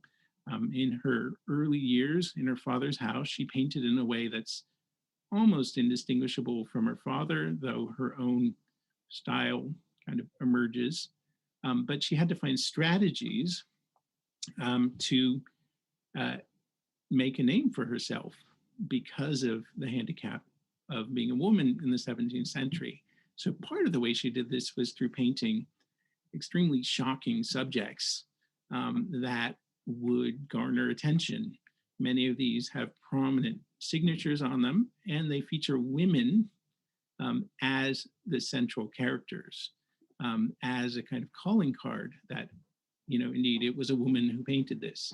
And so this is one of her most famous is the biblical heroine Judith decapitating the Assyrian general Holofernes. It's a gruesome, bloody painting, but also kind of beautifully painted, and that kind of contrast between the beautiful fabrics and the gory content, and knowing it was a woman was a way of kind of drawing attention. But Artemisia painted many pictures of this type, these cabinet pictures to go on the walls of noble collections, but she didn't, in fact, do her first altarpiece until some 20 years later in Naples, which is this Annunciation. So, these kind of major commissions were elusive. I don't know if any women painted them generally before Artemisia. So, coming back to this image, the notion of a gentleman, that in the 19th century, it was very much a journey for working artists to go from artisan or tradesperson to gentleman or lady in a few cases. Women were not nearly as well represented in the professional art world as they should have been. This idea of the suit, of being someone who thinks as much as paints, is very important. That there was this awareness that the artist could be an intellectual of sorts, and Waterhouse was very definitely respected for his poetic sensibilities. Not that he wrote poetry, but people wrote in the literature, in the newspapers, in the magazines. This is a painter's painter when it comes to technique, and he's also a poetic painter, that he's clearly reading poetry and other historic literature in a very insightful way, and he's translating that passion to the canvas. And I think that's something we want to celebrate. So I showed you, in fact, this oil sketch on the easel in the earlier photograph. This is a reminder of his technique, that basically, no surprise to you, he's working in a sketchbook, then he's working on a big sheet with charcoal, and then he's going to the oil sketch. He is thinking very carefully about his compositions before he goes at them full tilt. However, no matter how he's working, and this is at a very large scale, he is still going to be making changes once he gets to the, quote, final version. If you'll just move along, please, to the next slide. This is research I did with a conservator in London, looking at a privately owned painting, Lamia. I'll show you the slide of the finished version later, but right now, trust me, the conservator went ahead and did a line drawing of the finished composition, a girl kneeling before a man. And what she found, these passages of red that she's marked on the drawing, these are areas of very significant change. And he had already done drawings and oil sketches before he went to the final version. So he was constantly changing his mind as he worked, and these are passages that indicate a bit of change. To call them pentimenti is not quite right, because actually they don't necessarily show through. The conservator was working with microscopic pigment samples, looking at layering. In a few cases, we find paintings that have up to 25 layers of paint. There's a richness of the surface, which I wish I could share with you in these slides. That's not going to happen. Maybe you get a taste of it in some of these beautiful brush strokes. But this was a man who loved oil paint, and he was relishing it, but he was also making his clients and dealers crazy, because he was always slowing down to make it just that much better. And he was notorious for missing deadlines, for exhibiting his work, that he would sort of rush the work in still wet to the Royal Academy for the summer exhibition because he had been slow getting it done. But I think we all can understand procrastination. Next, please.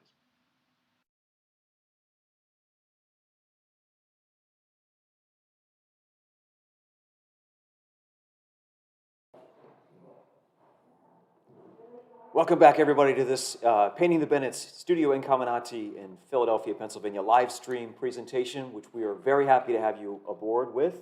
And the proceeding is ongoing. Before I get any further, I want to invite everybody who has a question, who would like to have it answered, to chat it in the live stream column on either YouTube or Facebook. We have the great Alexander Shanks, who we are not only thrilled to have answering the chat information and responding to questions, but he actually has a courier who can deliver questions to us because we're not in a position, John and I, to have access directly to chatting out via typing to the questions. So feel free to articulate any concerns or questions you may have to Alex, and we will actually have him on for some Q&A in a little bit. So John, let's turn our attention to what we just talked about in a matter of speaking over the course of the break, and that is Jessie Locker discussing Artemisia Gentileschi, sort of bringing her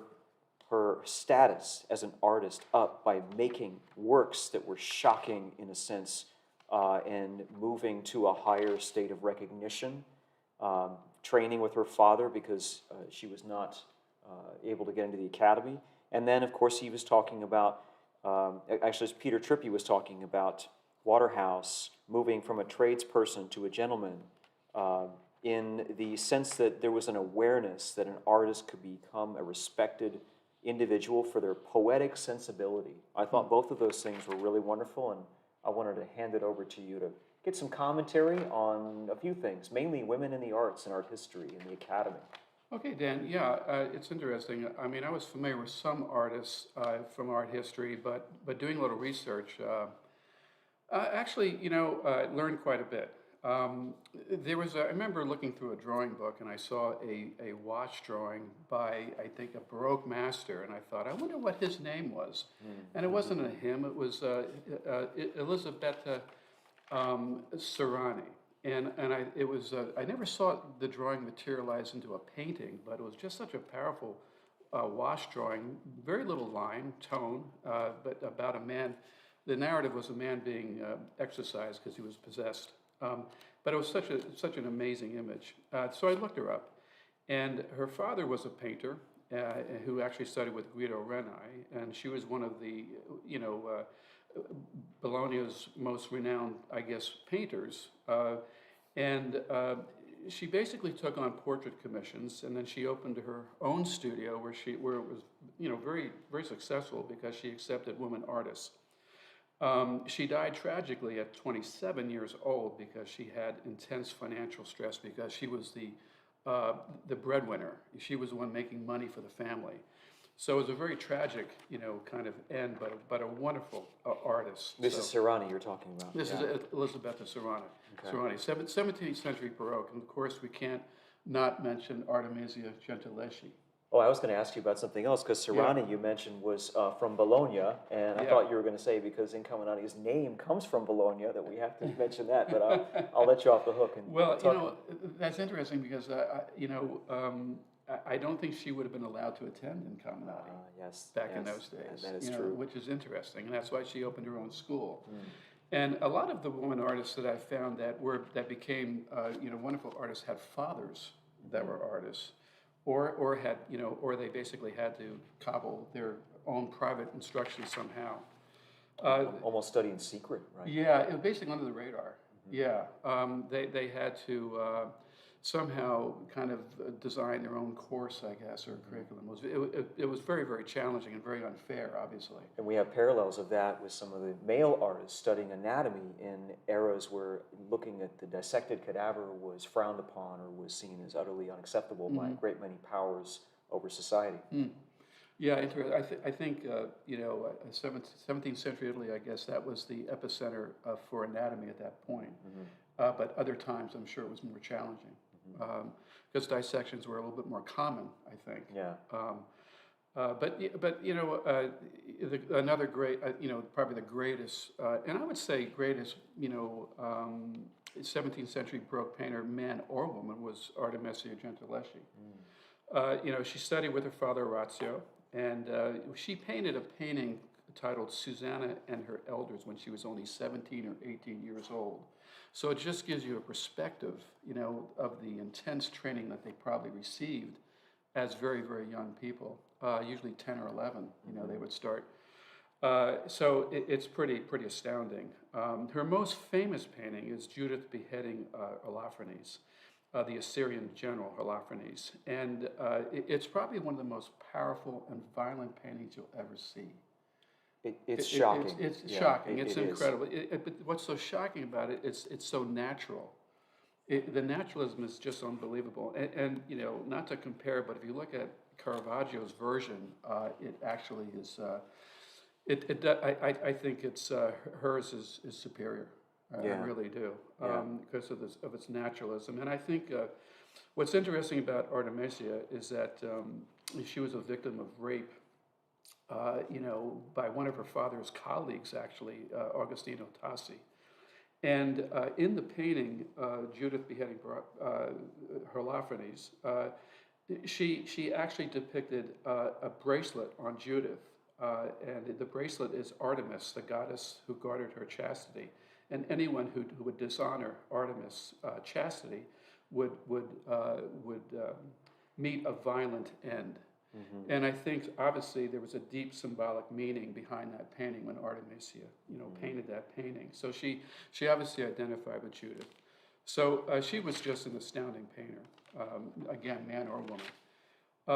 In the 18th century, we had Elizabeth Vigée-Lebrun, and she was basically self-taught because, you know, she was not admitted to the Royal Academy, unfortunately. At that time in the 18th century, but her style actually is a blend of Rococo and neoclassicism, and she was actually a portrait painter to Marie Antoinette, and which is astounding when you read the resume of these people. She painted over 600 portraits, which is hard to imagine, you know.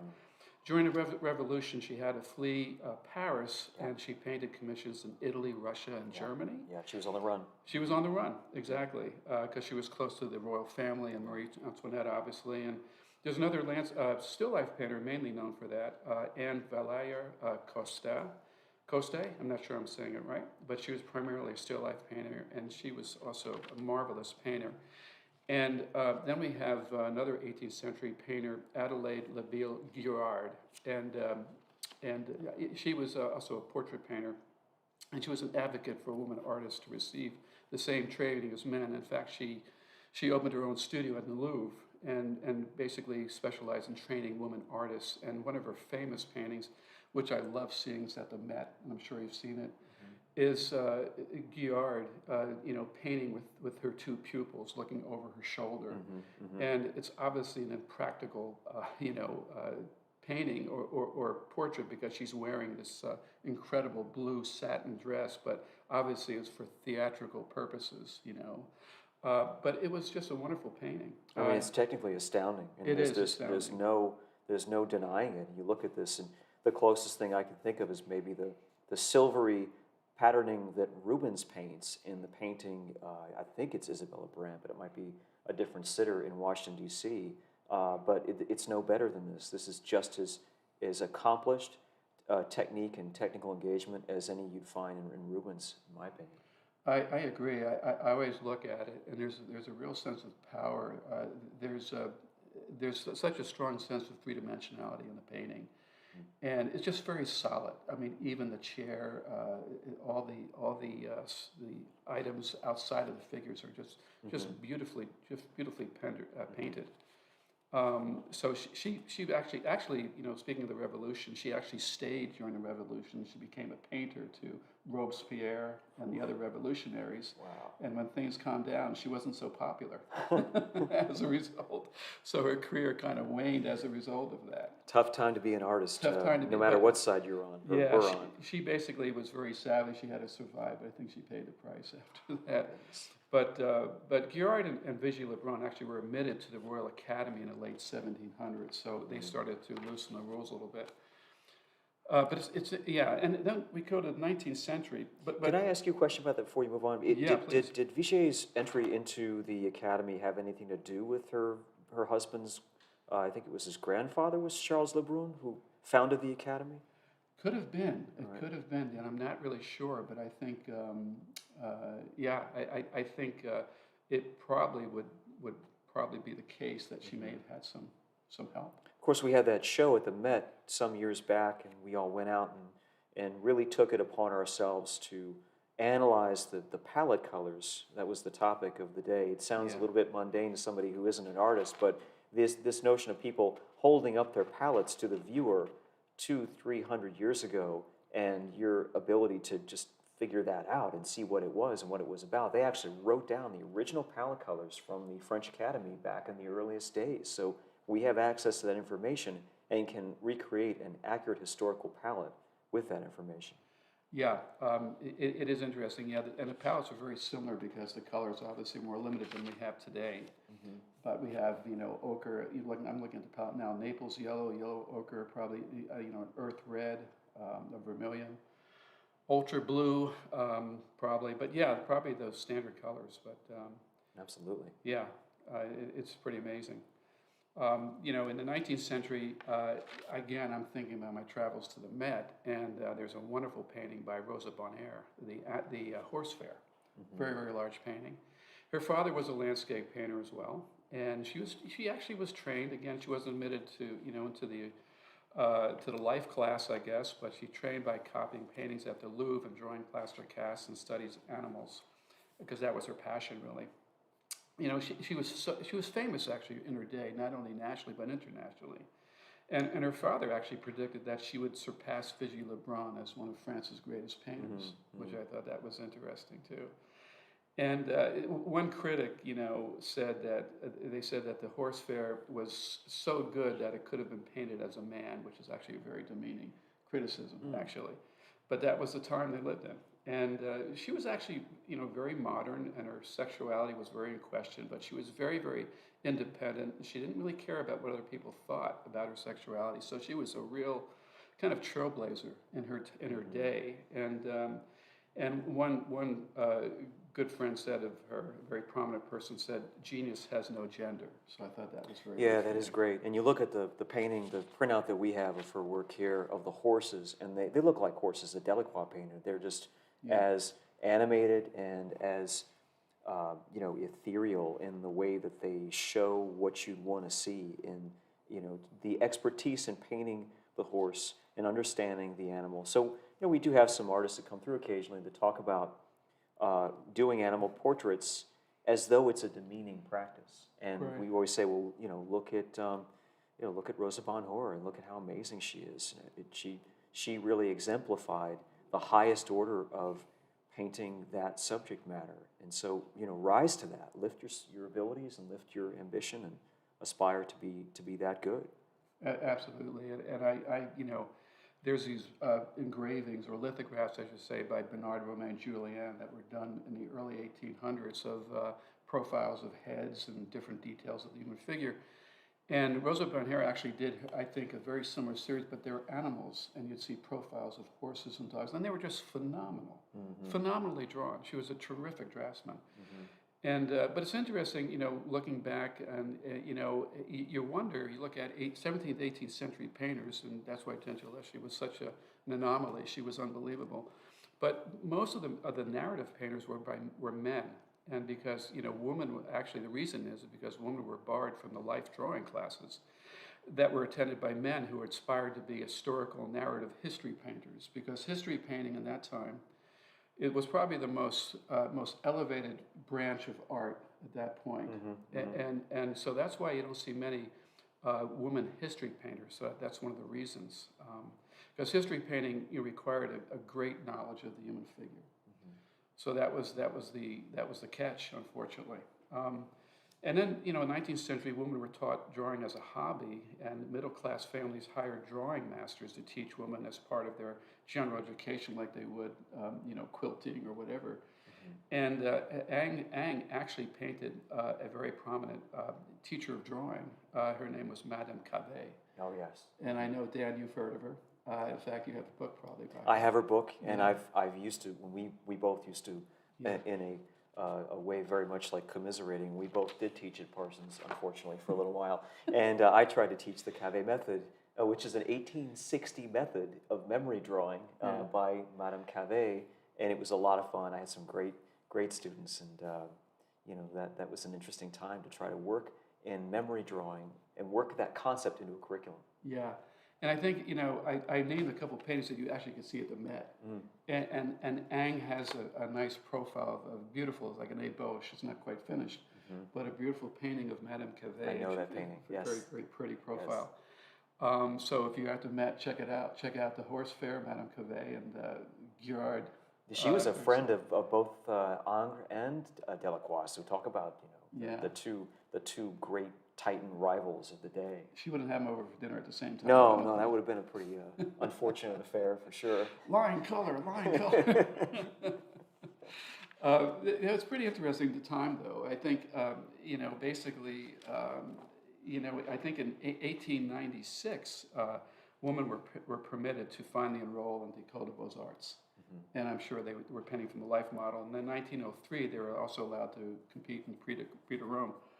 And just a quick thing about Mary Cassatt, which went to the PAFA, Pennsylvania Academy of Fine Art, and she also was not allowed to paint or draw in the life room. So what she did, she went to Paris, and she enrolled in Gérôme's atelier, and obviously was able to draw the model. And Eakins actually was a classmate of hers, and he actually followed a little bit later and also studied with Gérôme. Yeah, and of course Mary Cassatt is very well connected to Philadelphia art history and Philadelphia history, her family, her brother. There's a lot of Cassatt in the kind of cultural fabric of Philadelphia. But I want to ask you now, going to 1896, which is when they got into the École, and fast forwarding to today, I think it's safe to say that the whole paradigm now has shifted almost 180 degrees.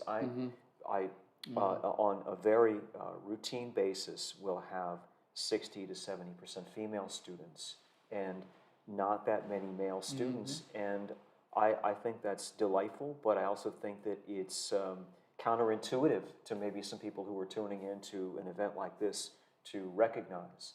And I always think that what the women painters are going to do is they are going to carry the tradition into the 22nd century, because they're bringing more of the enthusiasm and more of the spirit, the drive, the empathy that we've been talking about up to today. So we go back in those earlier days, they couldn't even get into the academy. Nobody was studying there who was female, and now we have very few male students.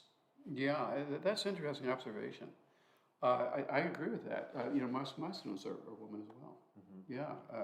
Privately anyway. I think it's great. It's sort of like, students used to come, or from here, go to Europe to study art. Now you have Europeans coming here to study classical art. So it's sort of flopped, and it's kind of interesting.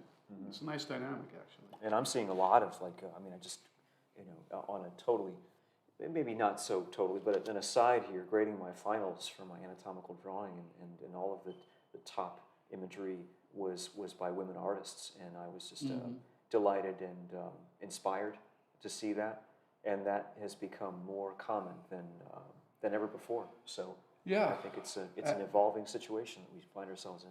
That's a great insight. I never actually thought about that, but you're absolutely right. I agree. So then, talking about the work for a second or two, it's been amazing to watch it as you're talking. And I know we're going to go to break in a second, and we can continue with the conversation when we come back from the break. But the work here is quite surprising. All the individual signatures coming out, styles and such. It's wonderful. I'm looking at Stephen Allen Bennett's portrait right now, and it's just wonderful to see Jean Fang, Wendy, and Rachel and Lynn, kind of interpreting their own different ways, and each easel has something quite different. There's a painting, and there's a drawing on red chalk, and then there's Rachel doing graphite, and Lynn pretty much graphite white chalk on the tone paper. So it's they're obviously choosing the medium that they're interested in exploring right now. Well, coming up, everybody, on this next break, we're going to show you a wonderful testimonial of one of our ongoing students, Kat Haberkamp. So enjoy that.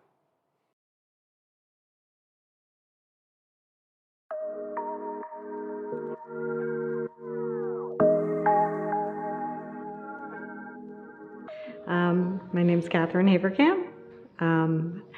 I started out in college doing art and took a hiatus to raise my family and felt it was time to go back and study.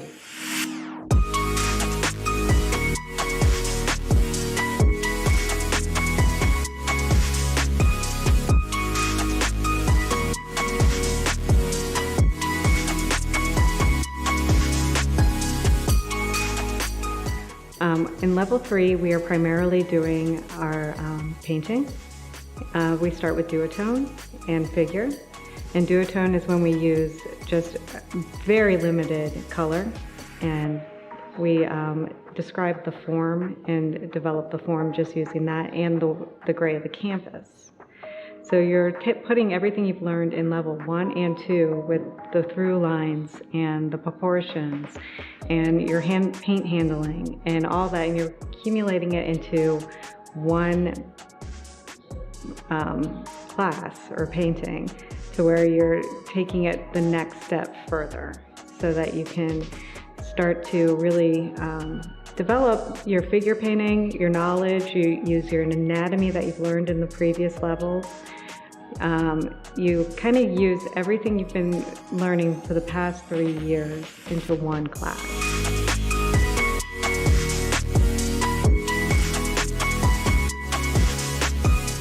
The one-on-one critiques have been just very well guided. It's like a kind of highlights my strengths and my weaknesses and what I need to focus on and how to grow as an artist myself. Natalie is such a warm person. She's absolutely dead on about what needs to be addressed in your painting. And what's also amazing is how she knows where you came from and where you're going. So, and what your tendencies are.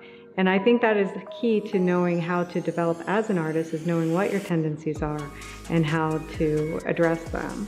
And Natalie approaches it in a way where it's definitely constructive criticism that can really guide you to where you need to go.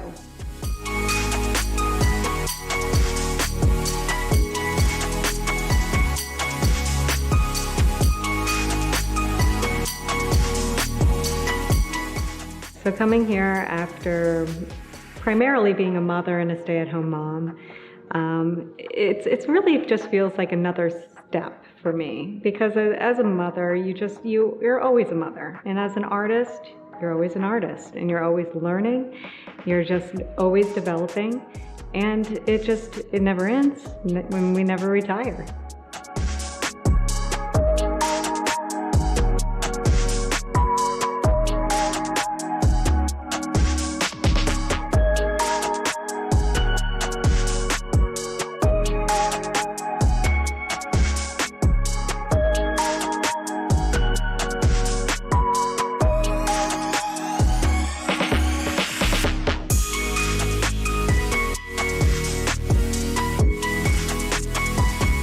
Came to Studio Incamminati because I realized at a very early age that visual art and realist art was my voice and also how I communicate in the world. I find it very important that I continue with art, and I feel Studio Incamminati gives me the tools to do so. I enjoy portraiture. I like getting to know people through not just the physical properties of their face, but I mean, you kind of get a sense for who they are, and you can connect with them at a deeper level than I feel like any of us really can throughout our day.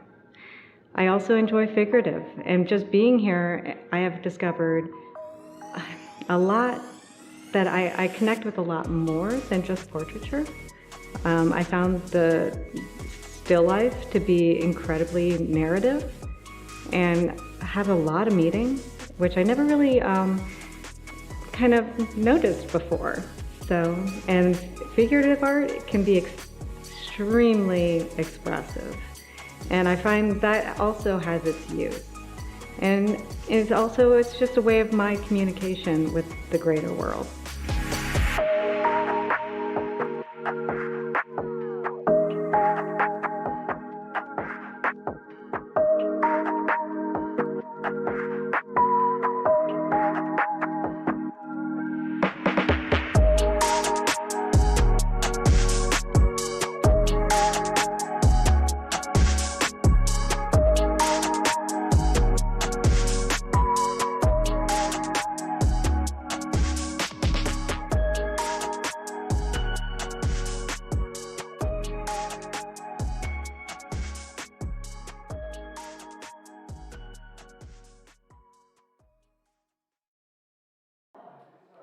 Welcome back, everybody, to this extraordinary afternoon of Painting the Bennetts, a Studio Incamminati live stream event done in Philadelphia, Pennsylvania, live for you in the Bach building in Studio Incamminati, which is our newish home. We could say newish, right? Which you may have seen a small amount of in the wonderful Kat Haverkamp video, which was kind of a testimonial. We, of course, love having Kat here, and she's been an amazing student. We do want to talk about the idea of being a student and of studying here and how that is prepared for both painting and teaching in a professional setting. Before I do that, I want to reestablish what we're doing overall. We're looking right now at the great Dr. Elaine Melati-Schmidt posing for Natalie Italiano, who's painting her in oil on the left, and then we have Lee Wight painting her in oil in the center on your screen, and then we have Katya held painting her on the right side of your screen. And these are 3 oil portraits, all of which seem to be going beautifully to me, John. Would you say? Absolutely. Yeah, they're wonderful. All have their own separate, different technique or style, personality. They're looking really very, very, very nice, very lovely. I had a chance to walk through a second ago, and when I was looking at the works on the canvases, I was struck by Natalie's use of a kind of linear accent on the edges and how beautiful I found that, and very poetic.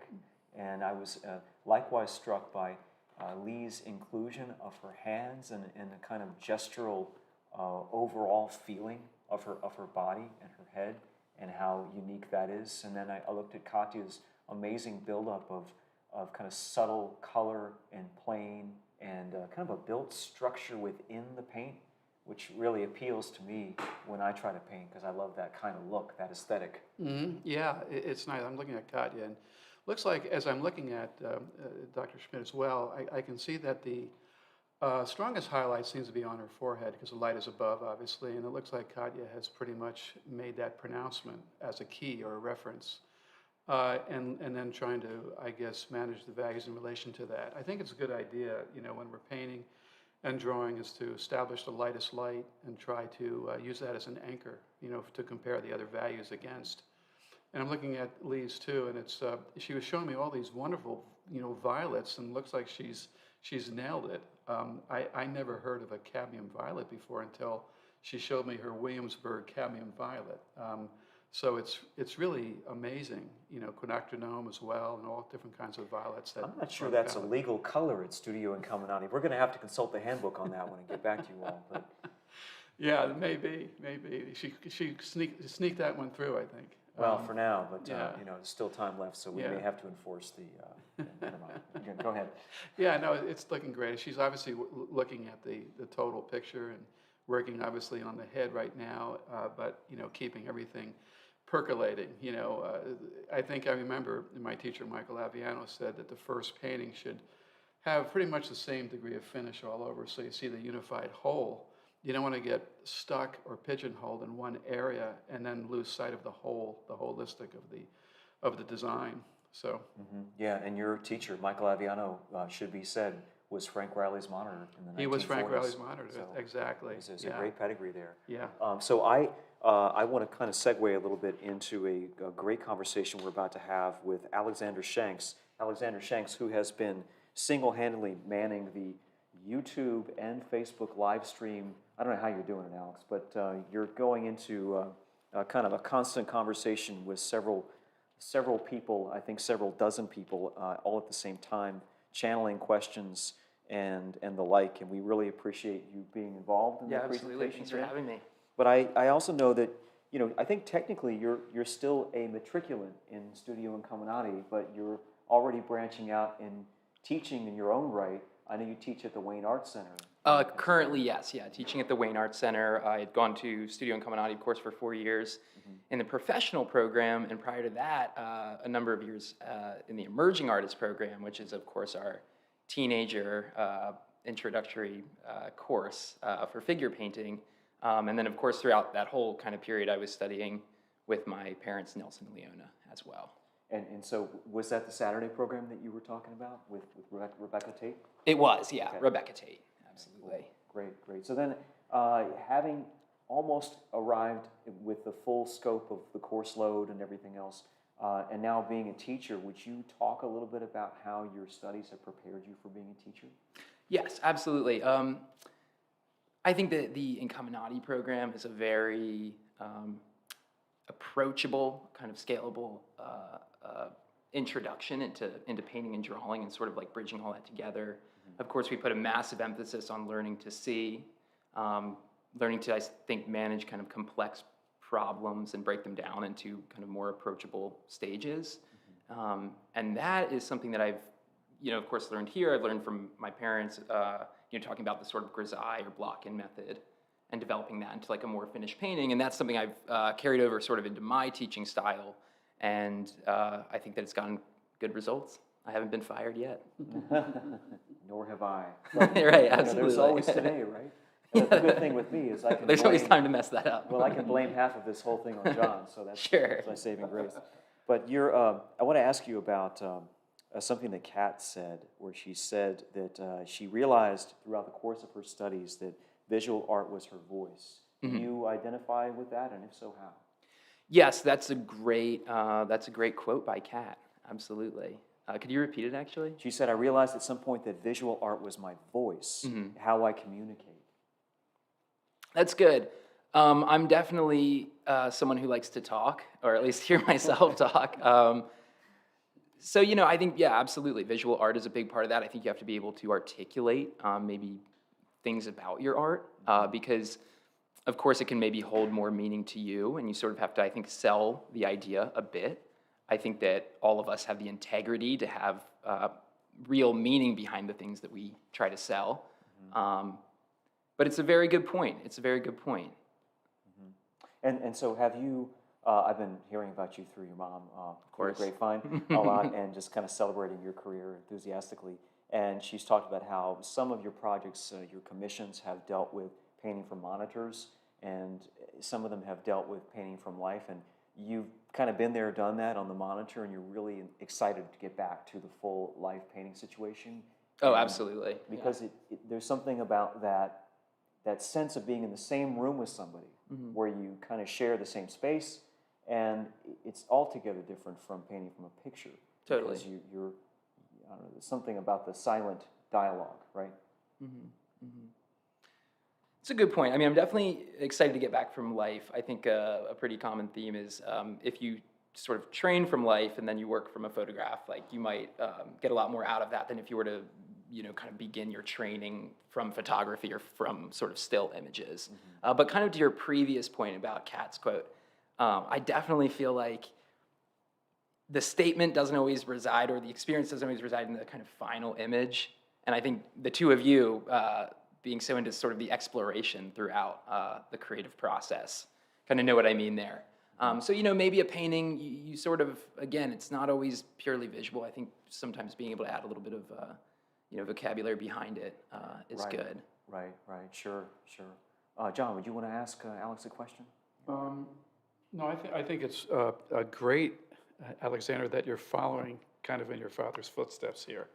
And I think it's a natural, obviously, mix or fit for you to be here at Incamminati, because it's almost in your DNA.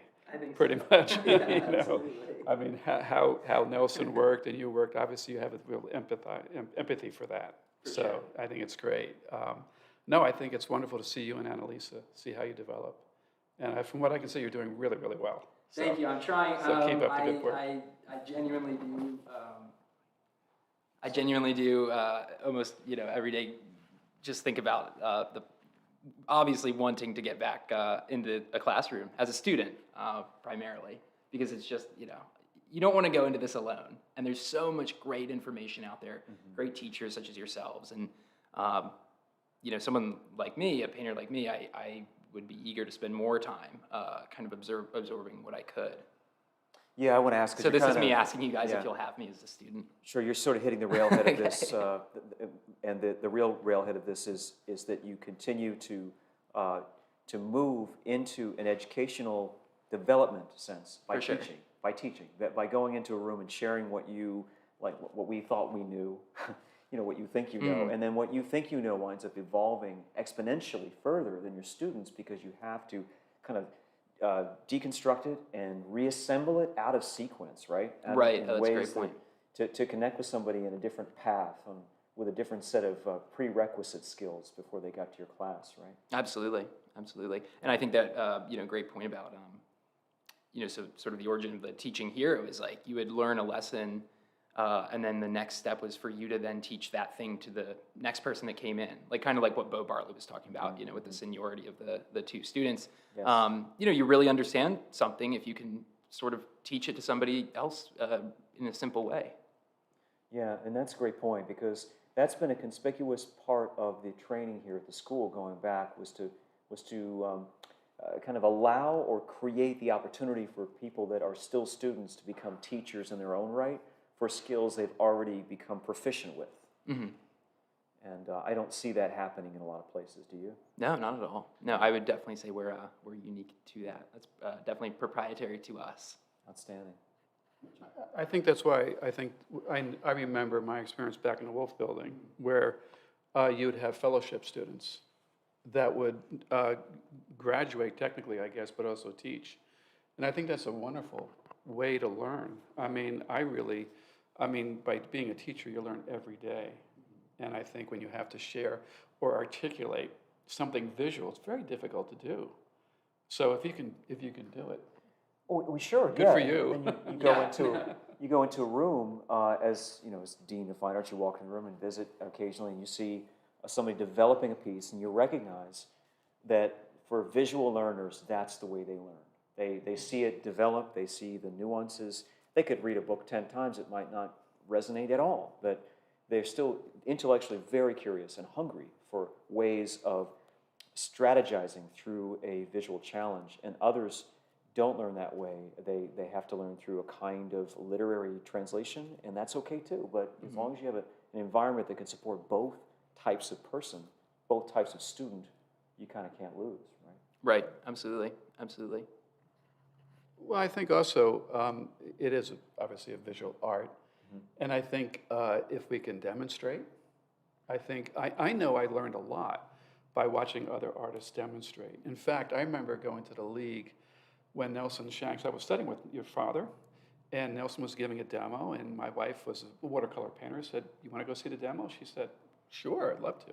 So we were there at the League, and Nelson paints this demo, and I think it was your mother, actually, before, anyway. Hopefully just a portrait. Yeah, it was a portrait. It was a portrait. Anyway, but 2 hours into the demo, my wife said, "He's not talking. He's not telling you what he's doing." And I said, "Well, you learn by watching. And sometimes that is worth 1,000 words, because you're watching Nelson apply the paint, he's making decisions. So every artist has a different way of demonstrating, but I got a lot of, I know I got personally a lot watching your father demonstrate and others demonstrate as well. Yeah, I agree. There's really something to that, and having the ability to see a phenomenon develop visually, one doesn't get tripped up in the wording. Like if you walk up to somebody and said, shift the block of the pelvis, and they would really understand what you're getting at. They need to see what do you mean shift? Shift in what way? Does that mean pivot this way? So it's almost like you're a translator. You're a mind reader and a translator in teaching. And when you're dealing with somebody, you need to have the ability to connect with that person's thought process without, making them feel like the vulnerability that they've left open to you has been violated in some way. There's a kind of open gesture to the student and then back to the teacher that allows the two of you to progress together, right? I agree. It's interesting though, yeah, like is one better than the other, kind of, demonstrating without speaking or articulating, everything you do. For me, when I'm doing sort of an online demo, I find myself articulating sort of every move, whether it's helpful for the audience or not. Maybe it's that fact that, you're kind of alone in the studio and you have the webcam on what you do, but I find myself talking the entire time. I think every artist, like their different approach to painting, has a different approach to demonstrating as well. And I think, Dan, you said that, when you demo, you think of the students as almost being a fly on the wall. by just almost eavesdropping and just watching you work. I, on the other hand, like to articulate everything I do because it keeps my head in the game, so to speak. Because when I'm in my studio, I am not articulating everything I do. That would be kind of weird. Because it would be, I would have, yes, my studio or the neighbor. I'm still wondering, though, even though you said that, I'm still wondering if you talk the entire time you work, alone in the studio. Go ahead. I don't, believe me. I sometimes I curse, but I don't talk. But anyway, no, I kind of, everyone has a different way of demonstrating, I think, and I think that's what makes it unique. Yeah, I remember asking, because in an earlier iteration of the school, when we were looking at the possibility of constructing a building, it was off of Spring Garden back in the day, there was going to be a plan to have a Baroque section and to have a Nelson section, and the opportunity within the program to copy various paintings. And I remember asking your dad, what sorts of works would you prefer the students copy of yours? Which is a tricky question, and he said, my demos. Oh, yeah. You know, Very that's cool. it's an interesting answer, you know, because his demos were almost, as I interpret that answer, they were almost a place where he amplified his calligraphy to make a visual point and left it there, like visual note-taking or something like that. That's a great point. Yeah. I remember Nelson talking about his demos, and I think he said that, it's basically my demos are a sped-up process of how I paint. And I think that the demos, I think maybe, just reading between the lines, is that Nelson probably thought that the start was much more important than the finish. Sure. It could also be that he was acknowledging that what we're looking at on the screen is not really a kind of painting or drawing in the normal tradition of things, that it almost legitimizes its own category, because what can you really get done? Hopefully you can get to the essence and do so in a very unique way, a calligraphic way that says demo, and that's a very special thing. Yeah. I think he would say you do 1,000 starts over like one finish, and you see that so often. I think where people are trying to essentially arrive at maybe this finished thing, but it's very clearly kind of lacking. Like even to the non sort of artist, you can see when something's a little bit light on quality or weight. Right, exactly. Yeah. But then if I were to say further that to borrow Kathy Foster's grand manner concept, nobody's going to try to do a demo and make it into a grand manner portrait. It just wouldn't happen. So that's what I mean by special category. It can't be what it is not constructed within the confines to become. It's interesting when you do a demo too, because you do sometimes go in and say there's a lot of pressure. I've got to perform and I've got to be successful. But I just remember there was this relief pitcher for the Yankees that was incredibly successful. And they asked him, well, why are you successful? And he says, well, I'm not afraid to fail. And I think that you just have to be, and I think I've learned more from watching artists struggle than fly through a piece, because you're trying to you're kind of thinking along with them, and you're watching them how they solve problems. So I think a demo, and whether it's successful or not successful, I think they're very, very important and very educational. John, you're kind of prophetic here, because you're anticipating our next break, where we're going to talk about Carmen Chami's, the clip that we have of her discussing Baroque painting, Baroque Mexican painting, and what she learned from it, but also Alex Kanefsky, who was referencing Diebenkorn's 10 notes to himself, and one of those, to just get right back to what you said a second ago, is, quote, "Be careful only in a perverse way." Oh, that's good. Yeah, that's good. You try to do a good job. You try to communicate information, and I think the best thing you do is just do your best and see what happens. But I mean, if you think about taking the technique into action, into the arena of the demo, especially something like this where everybody's watching what you're doing and everything else, you could be as skilled can be, but not know how to handle this notion of measured, decisive painting. And you might wind up being too careful, and it winds up looking terrible. You could wind up, on the opposite side, learning how to manage and navigate, a meticulous characteristic, and in a perverse way, it comes out looking amazing. Yeah. Well said. Yeah. Let me. If you enjoy watching failure, I'm always available. We don't have a ton of time. You're but being modest. I want to ask you real quick, Alex, is we're going to be showing some graduate work here at Incomminati after the Rising Voices show comes down, unfortunately. We're going to show some wonderful graduate work, and some of your pieces are from last year. Yes. You did a body of work, you created a body of work about the house you grew up in, which became kind of a presence and a person, an entity in and of itself. Would you talk a bit about that? For sure, yes. I did a sort of series of interior paintings, as Dan had mentioned, throughout my childhood home. And it sort of went really hand in hand, I think, with the whole kind of like lockdown, time frame, where the world felt very still and very empty, and everyone felt kind of a little bit isolated. And so I was just going around my house. I was painting these kind of different scenes. I was working with composition again, confronting my I think weaknesses, confronting the kind of abilities that I wished to improve. Like painting a bedspread or a bed sheet that's all folded up. Like rendering is something that I struggle with. So that was something I was feeling like I was confronting kind of head on a bit. And it was just very interesting. It was kind of like, again, you finish up sort of your studentship or time at a school, and you have to, do something with it. You have to kind of like create some ideas, and you have to sort of commit to those ideas.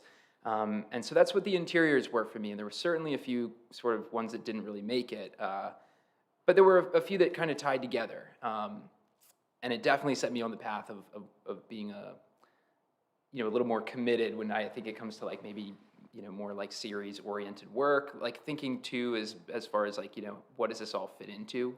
As far as like, the work you create, like what is the bigger kind of, curatorial, I guess, idea behind it. So that's what I was doing, and I really love interiors, so I'm trying to like kind of stay with that theme a bit. So it's fun. Got it. Well, yeah. it was a house you left behind. It was the only place you ever grew up in, and it was kind of a memorial to a time that's about to change, and that's what really stayed with me, resonated with me about the work that you created. So I can't wait to see it in person finally. Yeah, definitely. One of the pieces just got into 30 under 30 Viridian Artists New York City gallery, and that can be viewed on their virtual. It's the first time I've seen my work in a virtual gallery, meaning you can enter and like walk around this room, like kind of like a Google Maps inside of a gallery space, which is pretty cool. 30 under 30, outstanding. 30 under 30 Viridian Artists, yeah. Well, that's awesome. I wish I could get into that, but just a little bit too late. But yeah, I'm double that. We are going to segue out of this. I want to thank you very much for doing this. Thank you so much. And thank you for monitoring the chat. Thank you. I'll be answering the questions on the chat. Okay, wonderful. Thank you, Alexander. Thank you. Appreciate it. Thank you. We are getting ready then, folks, to move into another break. We selected a couple of clips that are best of clips, as we call them, for the next break. There's two that are going to be juxtaposed. One of them is by Carmen Chami, as I mentioned earlier. Carmen, we found Carmen through Stephen Allen Bennett, and she is just a remarkable artist, an artist who works out of Chicago and out of Mexico City, and a person who came to really understand work through history and also through conservation. She did a comprehensive deep dive into conservation, which is a really important aspect of training that we don't see much of in today's education. So I'd like you to bear witness to that, and then we're going to move from there into a video.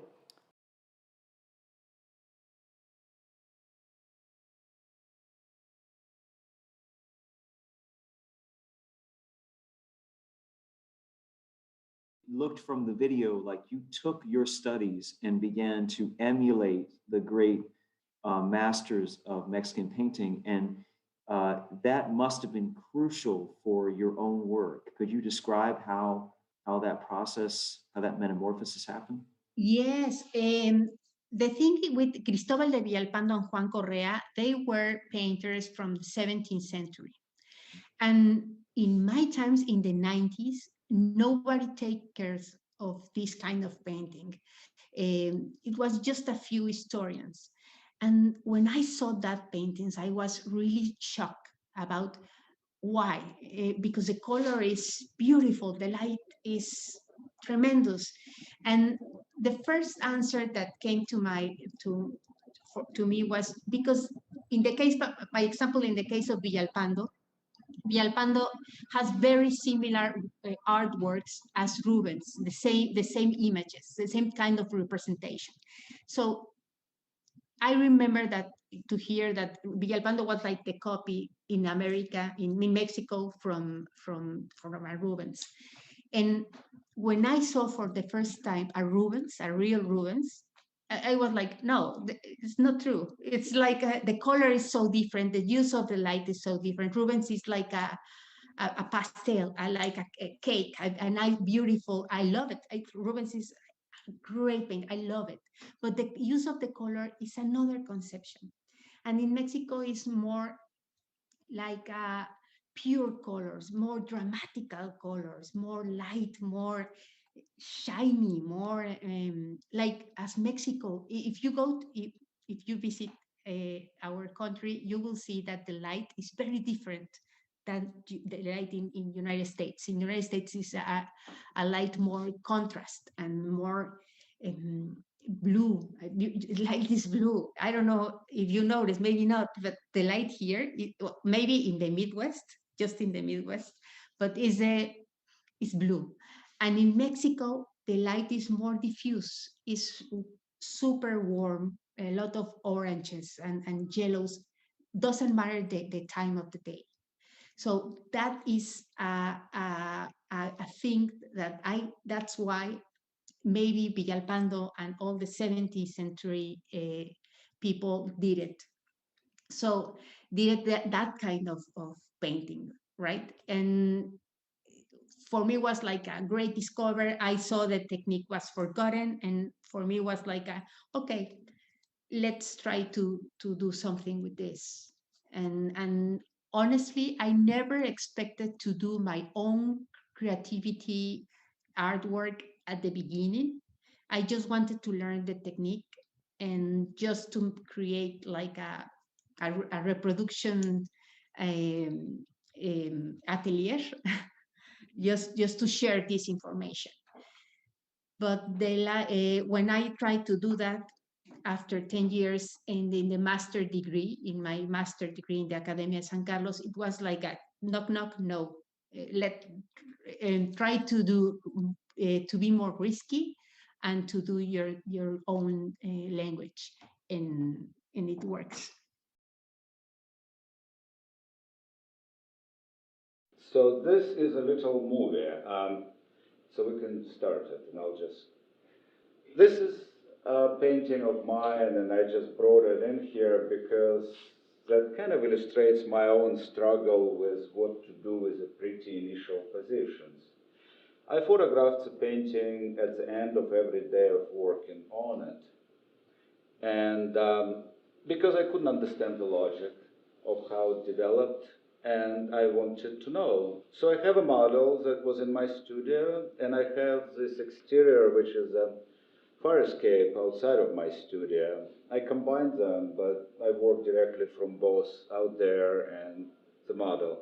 At this point, I realized that the model was too impersonal. She was looking the other way. It was more of a body than a person, and I wanted a presence. So the same model sat differently in the armchairs that I had in the studio, and I started changing her and also the setting where she goes. At this point, I'm very happy with Fire Escape. It looks good to me, but I'm starting to realize that the model is too large compositionally inside of the painting. I should have made her smaller. So I keep on trying to reduce her intensity so she would fit. Deep down, I already know that I'm going to have to give her up. But for about a week or two, I just kept on trying to save her. You see how the chair is disappearing? She's kind of blending in more and more. No, finally had to give it up. Got another one. That one looked good. The right size, the right position, but sort of non-committal, kind of, I'm just there. I figured I I understand now where she goes and how big she is, but I need something else. So this is a model number 4 that comes in. She was standing on a mirror. We got her fur coat, and once she got there, it was obvious that this is it. So we go with it. So basically from here on, it's all kind of refining and making things look a little better, and then it ends. Probably here on the next slide. So, yeah, I did a few more things to the landscape outside, which I kind of imagined from a photograph of the snowy field. Anyway, so what happens here?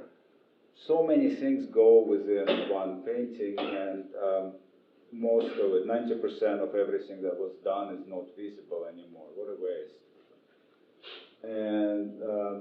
And also the struggle. It must have been, well, people ask me, it must have been depressing to get rid of one thing after another. And I don't know, I don't feel depressed about it. I feel that I'm a painter. I love painting more than anything in the world. I love doing it, so I don't care. I can do another one and another one. So I don't mind losing big portions of the painting. I don't mind this sort of searching in the dark without knowing exactly where it will be, because I know how it ought to feel at the end. I just don't know how it ought to look in order to feel that way. So some search goes into it, and it's not a torture, it's a pleasure.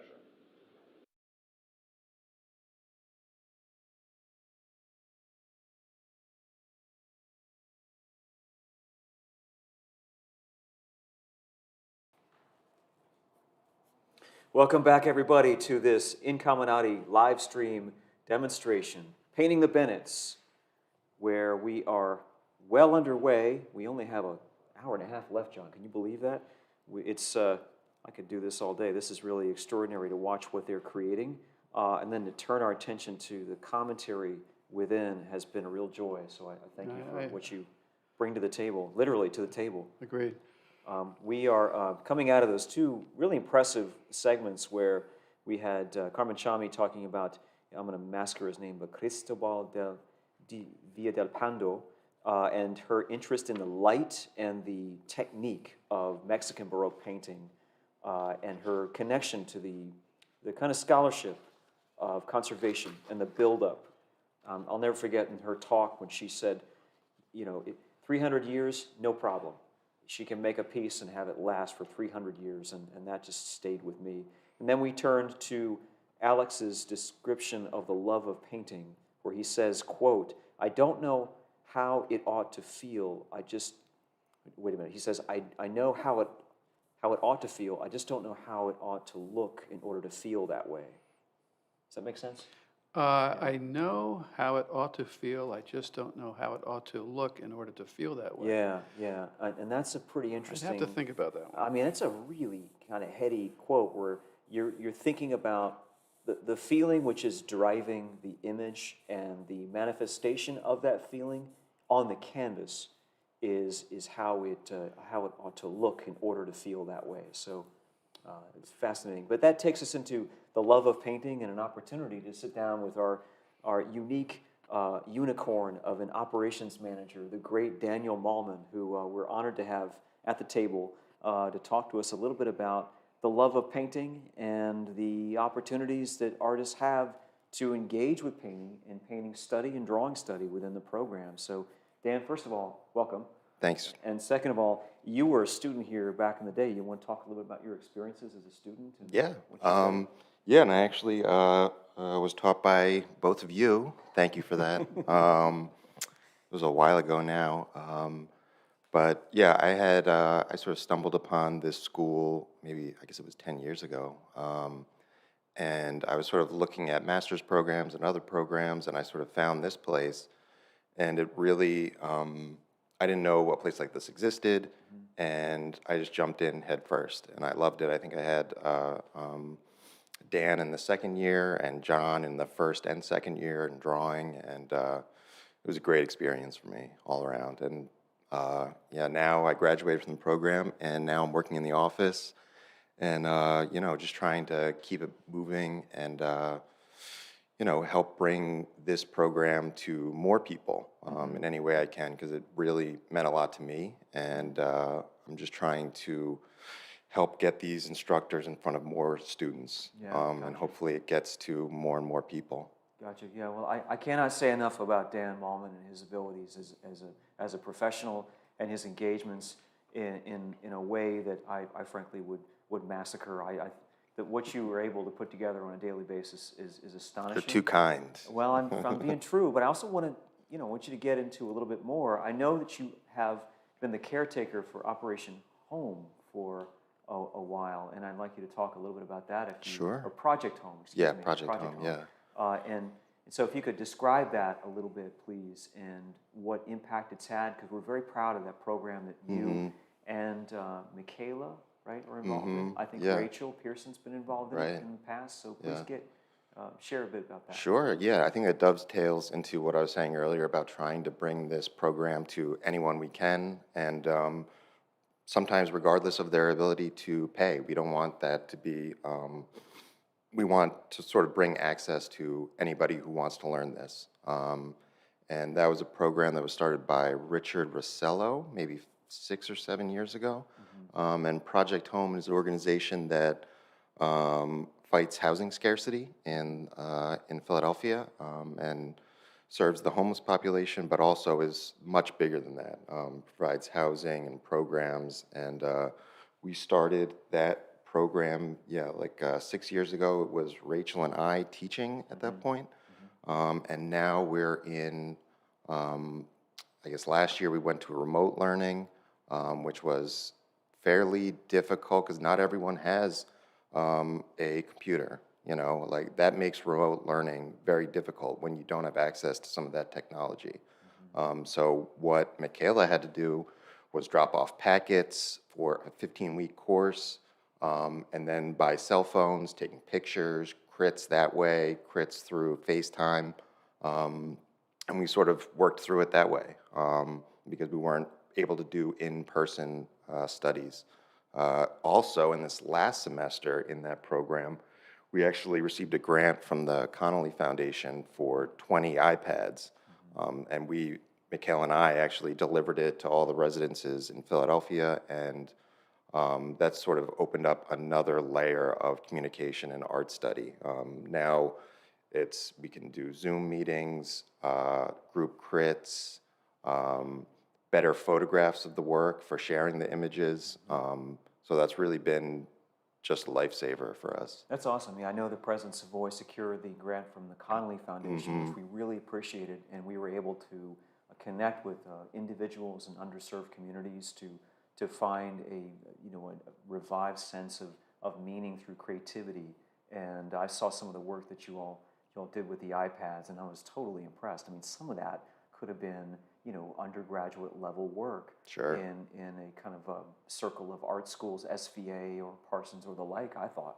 Yeah, and we're going to have other people think that too, because we're going to have an exhibition of that work at the Philadelphia Foundation next fall. Oh, that's nice. Yeah, and then just as a silver lining, even though we were doing in person for that before, now we're sort of looking at just getting the feedback from some of the artists.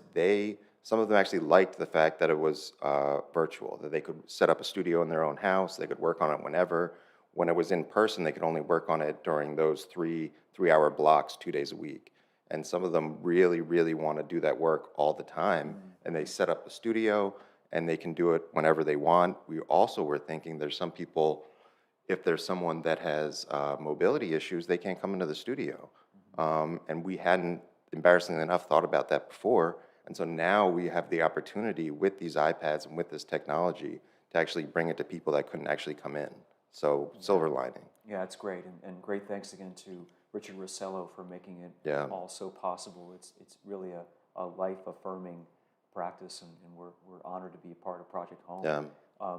In the grand scheme of things, looking at getting this information out to people. Leona talked about the low cost of tuition, which by my count is approximately a third of competitive schools here. Right. And that is an amazing thing because you get a lot. It's not that someone would look at that price tag and say, oh, maybe it's worth a third. Take it from me, it's worth a lot more than a third of the price of, insert university name here. But we've also been talking a lot recently about getting something more robust than even what Rebecca Tate was working with us on in the form of doing an intensive for high school students over the summer. Would you talk a bit about that, please? Yeah. Talking with what Leona was talking about, bringing our brand of art to more people on an accessible price range. We're also trying to reach out to area high schools and figure out what we can provide them.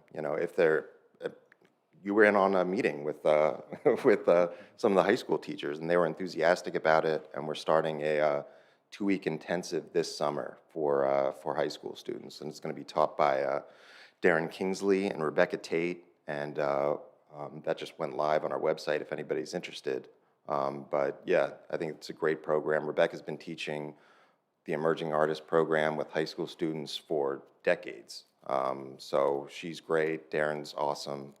So I think it'll be a great program. Oh, I agree with you. I mean, if you created a kind of recipe and an ideal human being that could teach high school students visual art, Rebecca would come out of that. 100%, I mean, yeah. She is just par excellence, the teacher in that. But also, I mean, Darren designed the program, and he's a drawing master, and we're really happy that he's taken on such an intense teaching load here at the school. So he and she are a winning combination, and that will occur I think that's going to happen over the first 2 weeks of July, correct? I think you're right, yeah. Okay.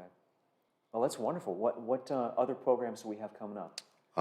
Well, just speaking of getting our artwork into more hands, we just started our first Spanish language continuing education program this summer, taught by Gabriela Handel.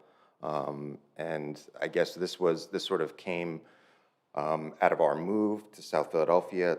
It's a very diverse area, and we were thinking, how can we engage our local community, but maybe a worldwide community too? And I mean, if we're only teaching in one language, English, it's a good language for that. But the obvious second language would be Spanish. I mean, it's a huge population around this area in the United States and the world. And I'm really excited about that. And that's coming up. Yep. I'm excited for the concept, and I'm excited because of the individual. I love Gabriela. She's just been an amazing draftsperson for a long time, and like me, a fellow anatomy nerd, and she's just a lot of fun to work with. And I have to tell you, Dan, when I went down to teach in Miami some years ago, I realized not too many minutes into the class that they were only speaking English because of me. And somebody came up to me, and at some point they said, this whole thing could be taught in Spanish if it weren't for you. And I said, yeah, I guess you're right about that. So we want to connect with people who have the same aesthetic love that we have, but may not have the command of this particular language. Sure, yeah. And I think it can only expand. Like, this is just the first, right? We actually have a few other instructors that are multilingual, so I was talking to actually Michaela Mansuino, who speaks Portuguese and Italian, just floating the idea, so I mean, who knows where this goes? Yeah, exactly. That's fantastic. And we also have an intensive that we designed in July again that echoes the Advanced Fine Art program, but in a condensed setting, correct? Yeah, we wanted to give people an introduction to our Advanced Fine Art program. Just so they give them an idea of what each level is and what that continuation is. So we have coming up in July, we have the level 1 intensive taught by Nell O'Leary. That's a Monday, Wednesday, Friday class. Steve Early, right? Steve Early, yes. Steve Early. No problem. Yeah. Right, thank you.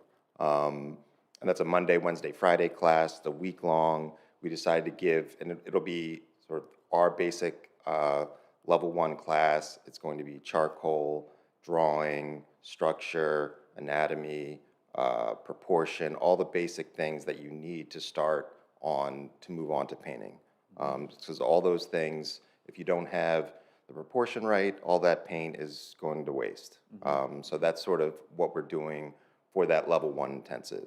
Level 2, that's taught by Nell O'Leary, that's the next week. And that'll be an introduction to painting, which is sort of our level 2 thing. You know, once you have the proportions down, light and shadow and all that, then we move into level 2, and Nell's more than capable of doing that, and that'll be great. And the week after that would be the level 3 intensive, taught by Jafang Liu, and that is just our level 3 painting, introduction into color, figurative work. So we're pretty excited about that. Yeah, they're great people, and it's a really interesting program that I know we all sat down and talked through. And one of the things that's somewhat innovative about it is, why run a workshop back to back to back? Why not give somebody some, a participant some breathing space so they can absorb the concepts from day one and work on their own for a day, and then come back to it and work again, re-engage. We feel like that would be more impactful.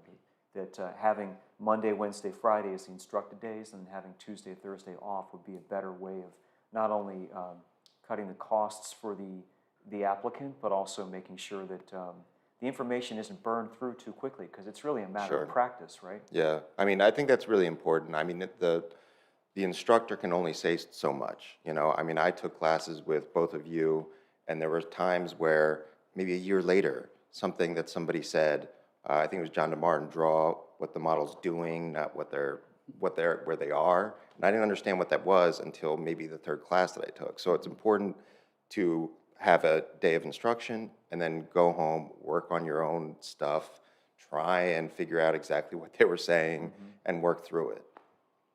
Yes, exactly. Now, I often had that thought, what was John talking about? But that's great. That's really great. What other continuing education courses are we offering this summer? I know we have a teacher's course taught by Natalie, correct? Yeah, there's a 2-week-long workshops taught by Natalie Italiano, specifically geared for art educators. So if there is an art educator that, maybe they didn't receive some of the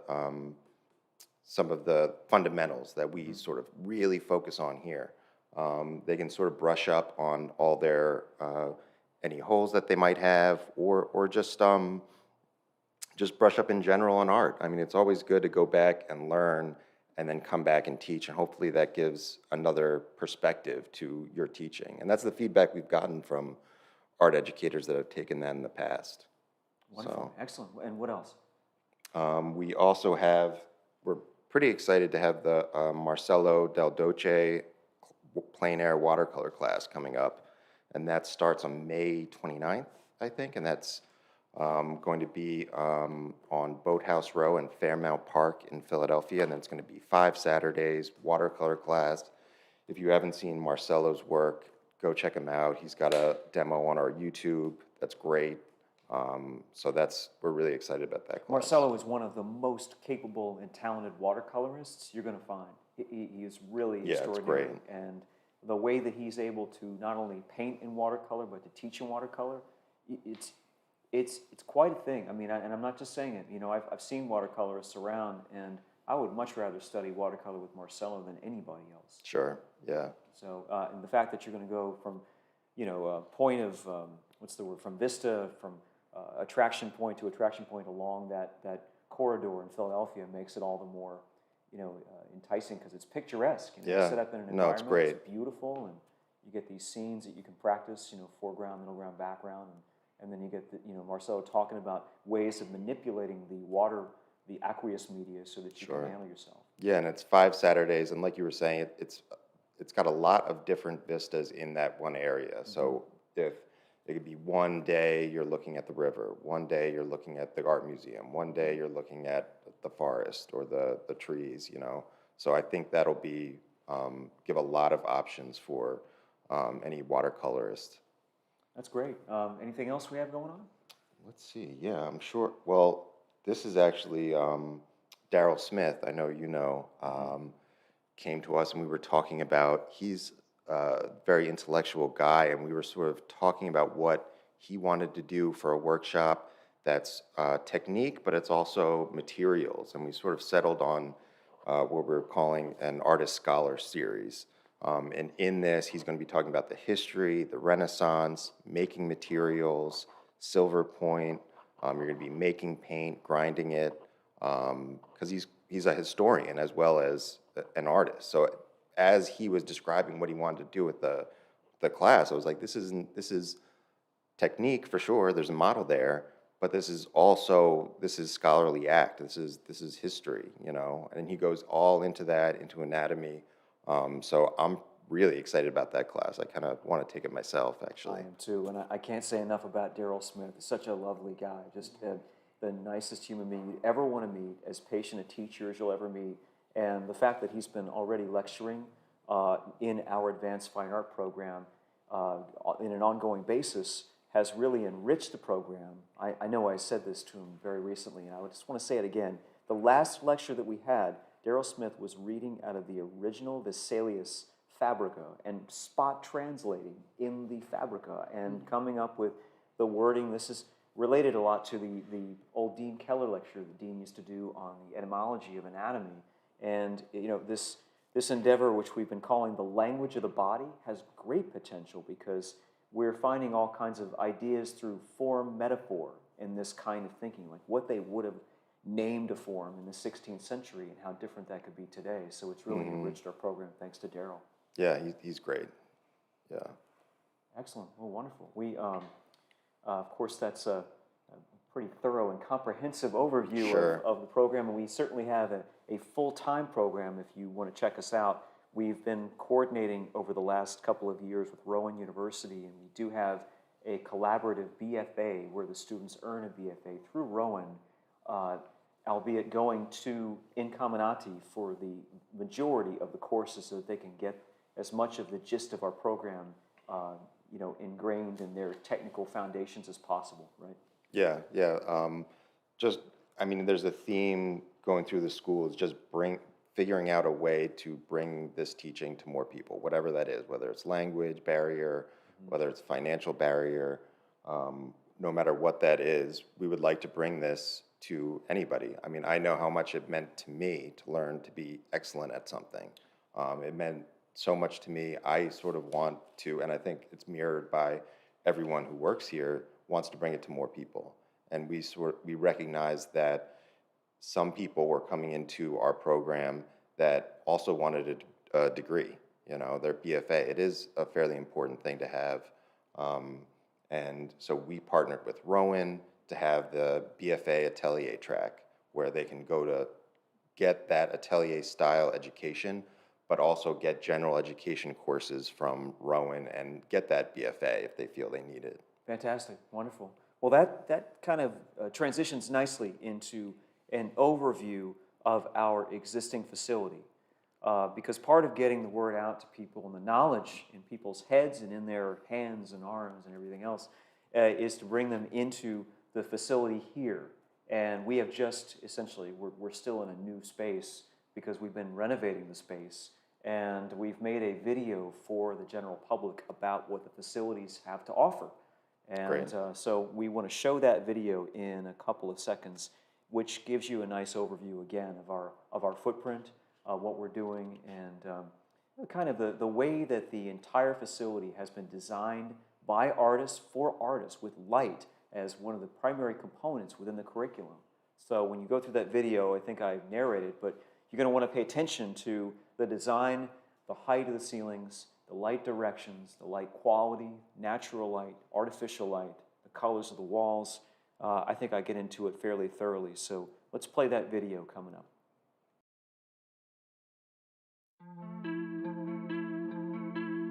Welcome to this virtual tour of Studio Incamminati, School for Contemporary Realist Art in Philadelphia, Pennsylvania, where our home is the Bach Building, built in 1936 and opened in 1938 as Bach Vocational High School.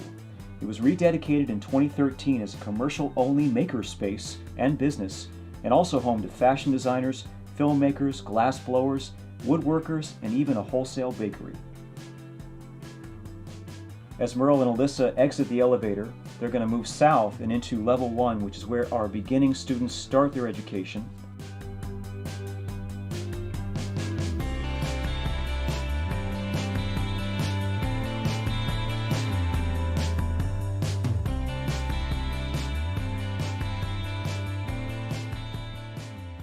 take a look in the space of level 1.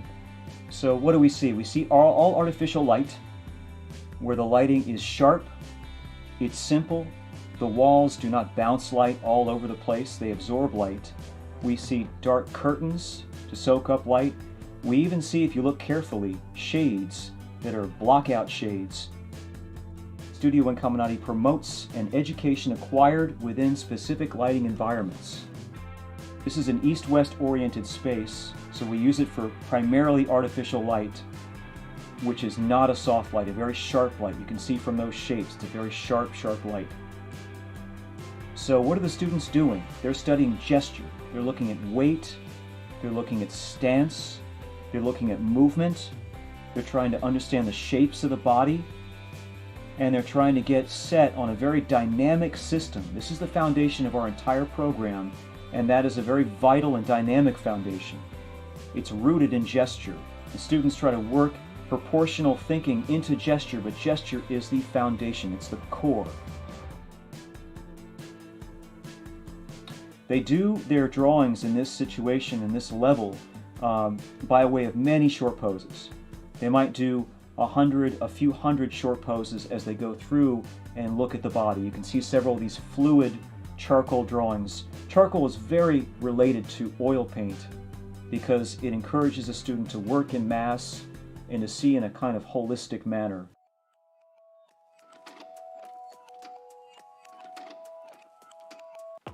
We move toward level 2, the second year space.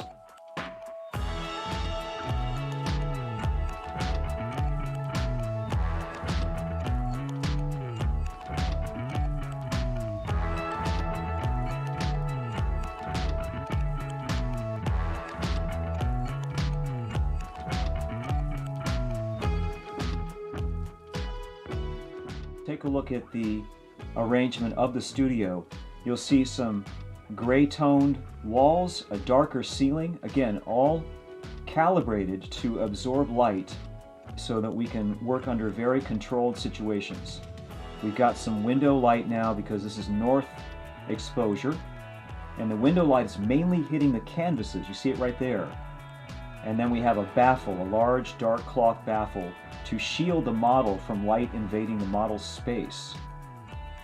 So the students can work under these controlled lighting conditions with a little bit more complexity involving natural and artificial light. Notice the proximity of the students to the model, which isn't too far. And then in terms of what they are studying, they're looking also very attentively at the figure in grisaille this time. So now they've moved on to oil painting, and they're massing in lights and shadows and studying the patterns of dark and light as light on form, trying to understand structure.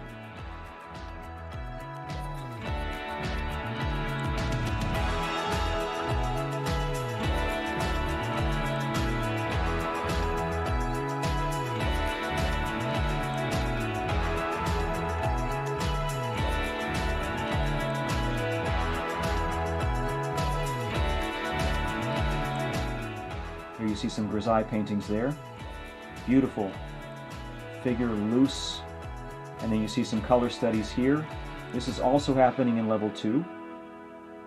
Figure in an environment. So we're still at level 2, but now we're going to make our way to the roof in an area that we call the East Terrace, where you see Professor Malman working with his students under a very beautiful, subtle, poetic gray day. So this follows a tradition of painting in natural light, in outdoor lighting, and this tradition began in this country in earnest in 1899 under the tutelage of the founder of the Cape Cod School of Art. His name was Charles Hawthorne, and his student, Henry Hinchy, was one of the instructors of our founder of Incamminati. So we're trying to utilize outdoor lighting in this situation to teach students the nuances of natural color manipulation, natural light color. They're doing this by studying geometric forms on a tabletop and studying them, as they say, with one muddy spot relating to another. We find this to be a very useful way of bringing in a more broad dialogue about indoor lighting, outdoor lighting, and the use of this lighting with the palette. There you see our wheelchair ramp for handicap accessibility.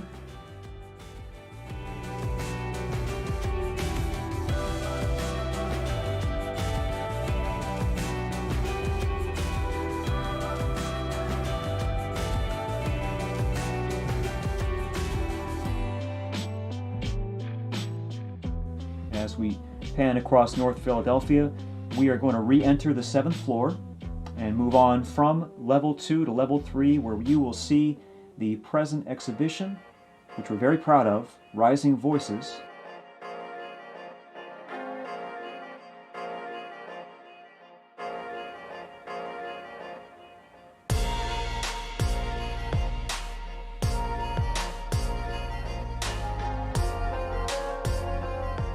So entering level 3, we're going to be witnessing Natalie Italiano teach her figure in long pose class to the level 3. This is a third-year students. They're also studying the figure, and you're going to get a very insightful shot in a second or two about how different this situation is. See it right there? That's a hot artificial light with very soft edges. It's in a soft glow kind of container or box. And that changes things. That brings edges to the forefront in addition to massing. Now with that light, which is very particular, you can see the students massing in a warm artificial light on their figure, but they're also studying the figure in the environment, the full figure in the environment, in a very simple way with a full color palette.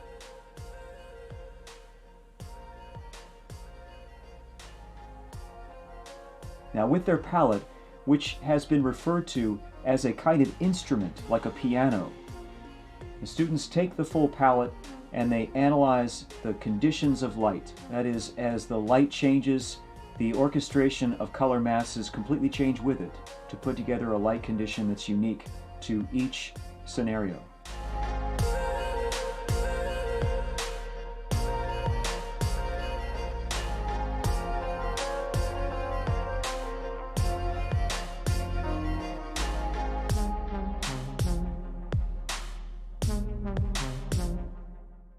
Now, some of the amazing work that comes out of this level has to do with a warm-cool grisaille combination that we call duotone.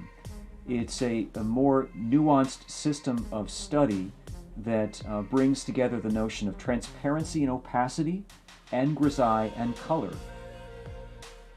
That is, when you allow the passage of paint to go thinner, it tends to go darker and cooler, and when you push it in and make it more opaque, it tends to go lighter and warmer, like in this example here, done from life. That example as well. See the difference between the duotone warm cool grisaille and the grisaille itself. And a lot of diagramming going on. This is a demo school. It's very demo-centric. The students like to explain, to describe, but then also to show. So now we move on to level 4, and you'll see an immediate contrast.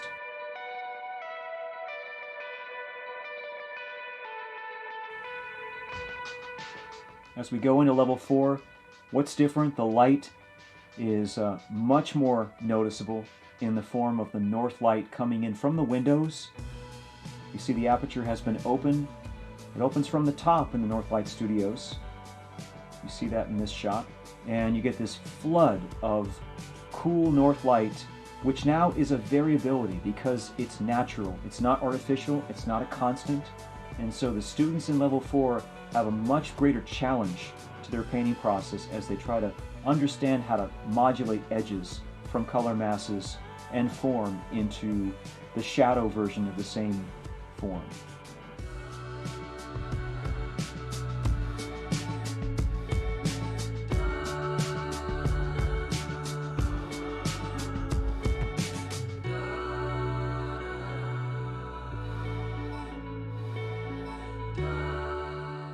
That takes us into a private studio space in level 4. This is Yuko's studio. She's underway in her independent visual thesis development, where she's building a body of work. So she's in a smaller studio space. You can see she's got all of the accoutrements that an advanced student would need, like a big mirror, a hat to shield her eyes in her silhouette painting situation. She's got lots of studies. She's got a mannequin, and she's got a model. Along with her écorché, you can see a bit beyond the model, and the designs, the different proposals of color. So now we are encouraging students to take the color skills and incorporate them into something that would be more tuned into the mood of the painting, and that goes to the story of the painting. So gesture becomes body language, color becomes mood and subtlety, and similar to filmmaking, I would imagine. These are some beautiful paintings from not only level 4 but also fellowship.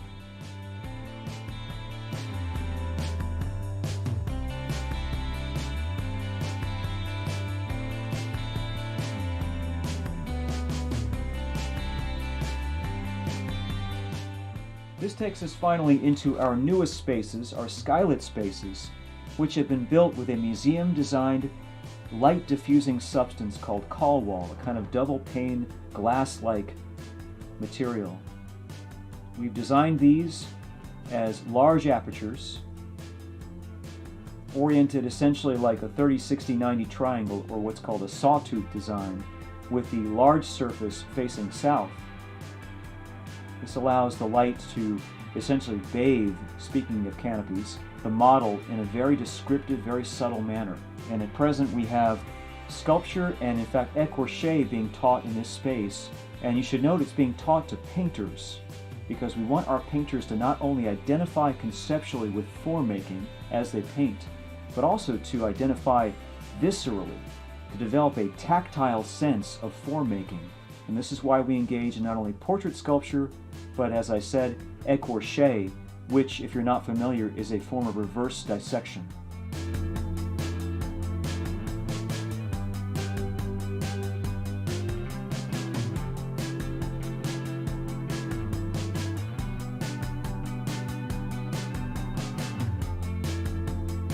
So those subtleties can be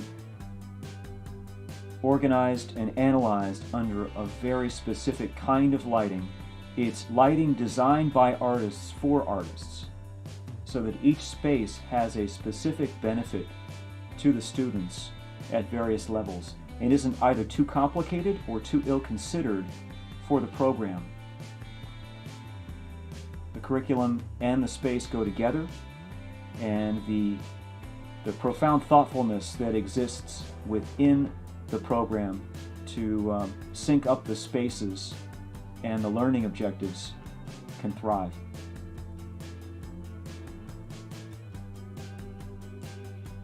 So we thank you very much for paying attention to this brief tour. Hope you enjoyed it. Hope you step back and squint. And we'll see you again soon.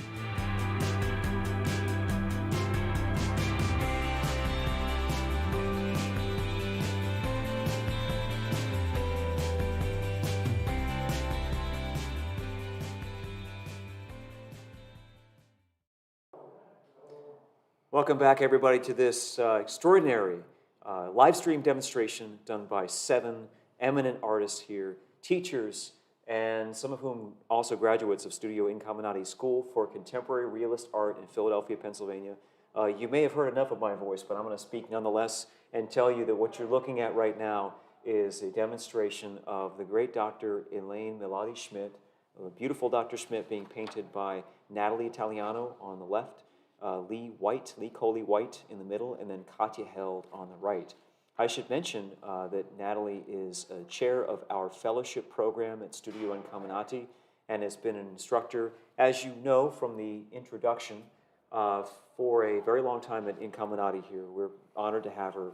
Lee Wight is our chair of level 4 and is teaching in, among other things, the design fundamentals situation and the Intro to Color course in level 1. So everyone has made it a point to teach in different levels, even though they are the chair of an alternate level, if that makes any sense. If it doesn't, then just take it from me. The key idea is coordination of the classes so that things make sense and there's a there's a narrative of developmental studies going on in the students. So we have that in the East studio. In the West studio, we have the eminent and very handsome Mr. Stephen Allen Bennett posing for Jiafeng Liu, for Wendy Wagner, for Rachel Pierson, and for Lynn Snyder. So some background on our artists.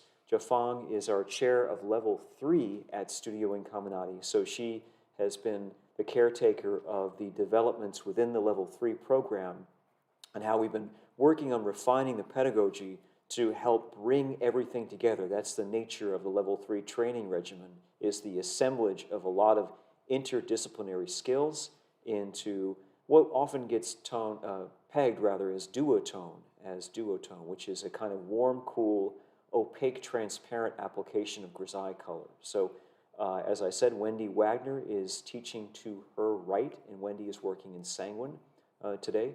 Wendy's working in level 2 as well, and was a longtime Studio Incamminati fellow and a fine instructor of drawing, and a fellow red chalk enthusiast of John and mine. And then we have Rachel Pierson. Rachel has been teaching anatomy in the program, mainly in level 1, and has been doing a fantastic job teaching both anatomy and cast drawing in level 1 in the Advanced Fine Art program. And then we have Lynn Snyder working in graphite on the right. Lynn has been working with Incamminati for a long time. She was a long-term fellow after graduating, is quite a phenomenal still life painter, and has been teaching along with Jared Fisher at the Doane Academy in New Jersey, which is a kind of a specialized, advanced private institution for high school students. We do have a Doane Academy graduate matriculating as we speak through the Advanced Fine Arts program, so we credit Lynn and Jared for that, and also Robin Fry. So that is a bit of background on our teachers, and I should let you jump in, John, because I know everybody just watched a second ago a tour of the facilities, and you just saw the facilities yesterday for the first time, so maybe you could give me some response. I did. I was so curious to hear about the Bach building, and finally getting the opportunity, thanks to Dan for inviting me here, to see the building in person. And I really enjoyed it. I mean, I took the elevator up to the 7th floor, and it reminded me, I guess it was a school at one point. It did look like a school, a throwback from the 30s. But going down the hall and looking at each door, it had a wonderful space, very spacious studios, and there's a whole face of the building that faces north. And I just was so envious of that light when I saw the light coming through the windows and the model stands. The walls were painted a very, very lovely neutral gray. And also seeing the work on display, the work in progress on display. So it was very, very inspiring to see that.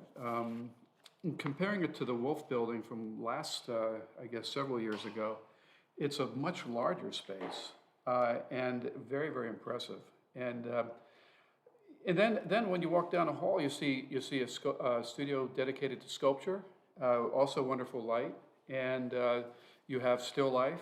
All different kinds of disciplines in each studio, so it's very, very organized. It's just a wonderful space. Dan pointed out to me last night, I guess it was about even 8:30, but there was still skylight coming through the windows, and these wonderful, wonderful skylights that have a double pane, and because it's southern light, it's able to diffuse the light beautifully well. And I should know because my studio is also southwest light, actually. It's a very, very hard light, but I do need diffusion. But these windows are especially designed after Dan consulted with a lighting expert that does these skylights. And you can see how well these studios are lit, a beautiful diffusion. And I think that's what we're looking at right now with these portraits going in progress. It's a wonderful, nice, soft, diffused light.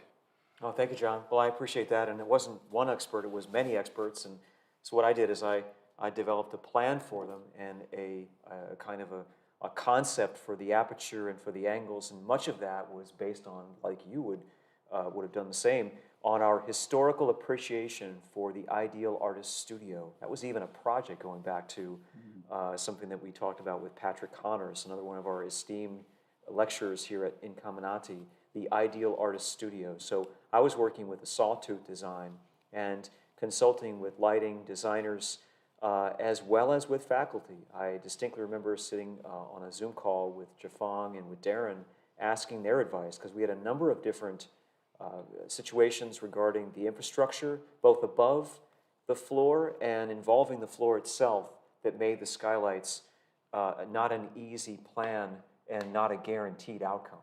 So looking at, in the light of, literally in the light of what you've just said, as we study what Jafang is doing, we can see the impact of light that has been designed, this being the skylight, which is where they're painting, and how that affects the form making, how that affects the subtlety of the form going across Steve's face, in his lower face and his upper face, and how that impacts edge work, in which it would be a very different thing for a beginning student than it is for an advanced painter like Jafang.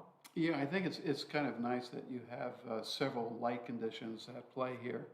And I should say, I don't know if I use the word spacious, but the studios are very, very spacious, and they're also painted a lovely neutral, kind of neutral gray, like a warm gray. Some are a little bit deeper than others, but they're all calibrated really for the amount of light that are reflecting back to the model. So, which I think is really, really ingenious.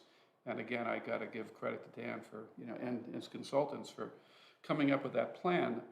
Yeah, usually north light is a little softer light, so the transitions between the light and the shadows are much, much more quiet. And historically, I've read that when a student learns how to draw, I think a nice artificial contrast, high contrast light is best, because you can see the shadows so clearly. And I think it's a wonderful way of learning how to separate the lights from the darks, which is the most important aim. I think it was Howard Pyle that said that the first aim of a student in terms of learning how to draw is basically separating from the lights from the shadows. So the shadows are much more obvious, when you have artificial light, but the natural light is just so gorgeous, and it really is the ideal studio light.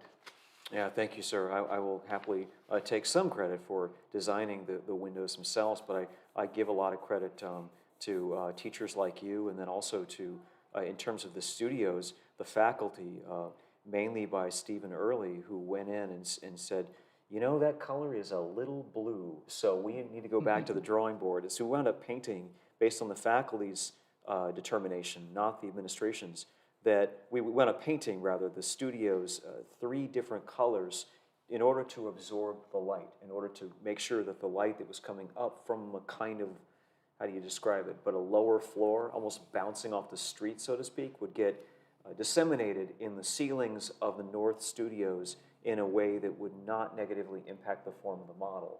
And likewise, we've got a different color light facing the windows than we have paralleling the light beams, if that makes any sense. So we have 3 different colors of gray in those studios, which are painting and drawing studios. They're not exhibition spaces, they're painting and drawing studios. And that's an important distinction, because if a space is meant as a multi-use space, sometimes all the uses in the space can kind of derail the impact of its designed effectiveness, because you need all whitewashed walls for exhibition space, and then you wind up blasting the shadows, right? Like you were alluding to. Yeah, yes, exactly.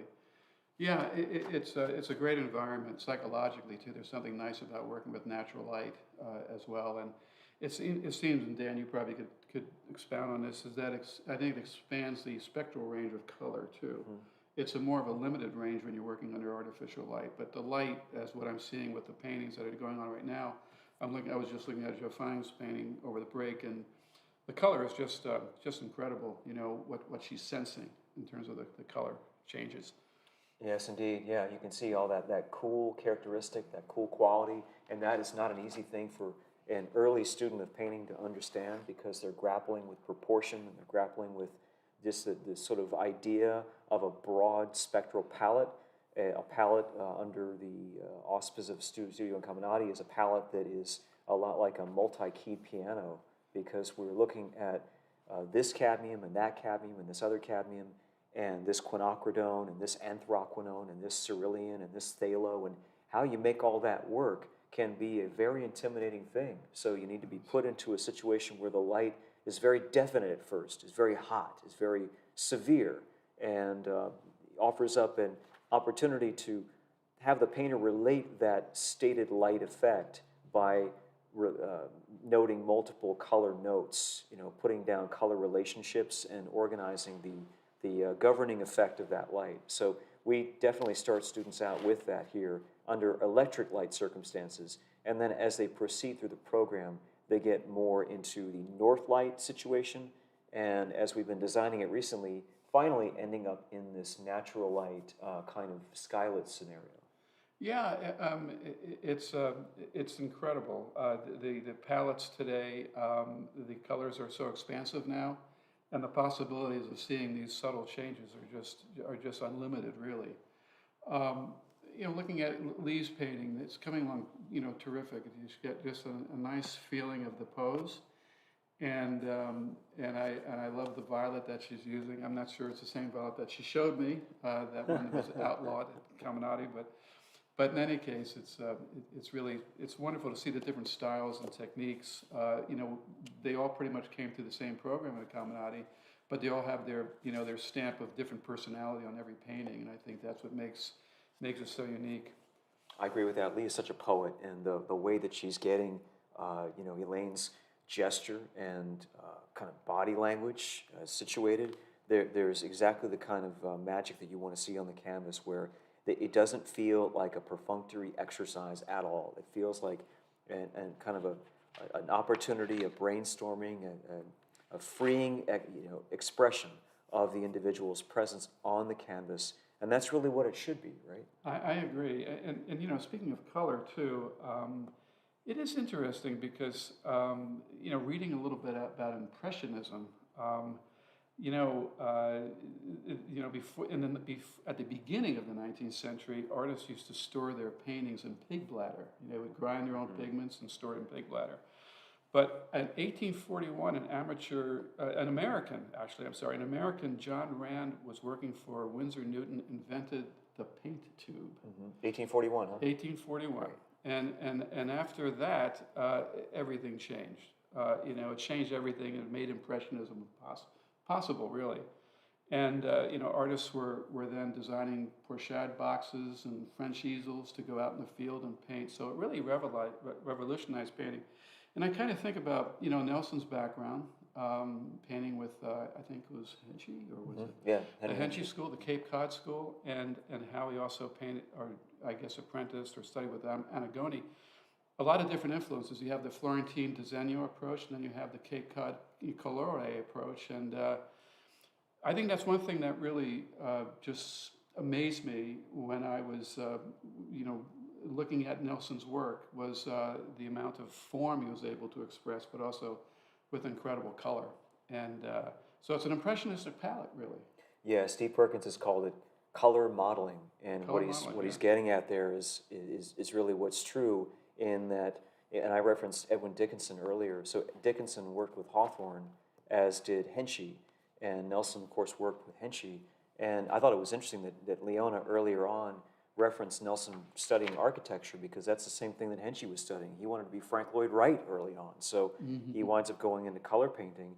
And his kind of color study was outdoor color study. That's the way it was done. That's the way it was designed. It was always done that way.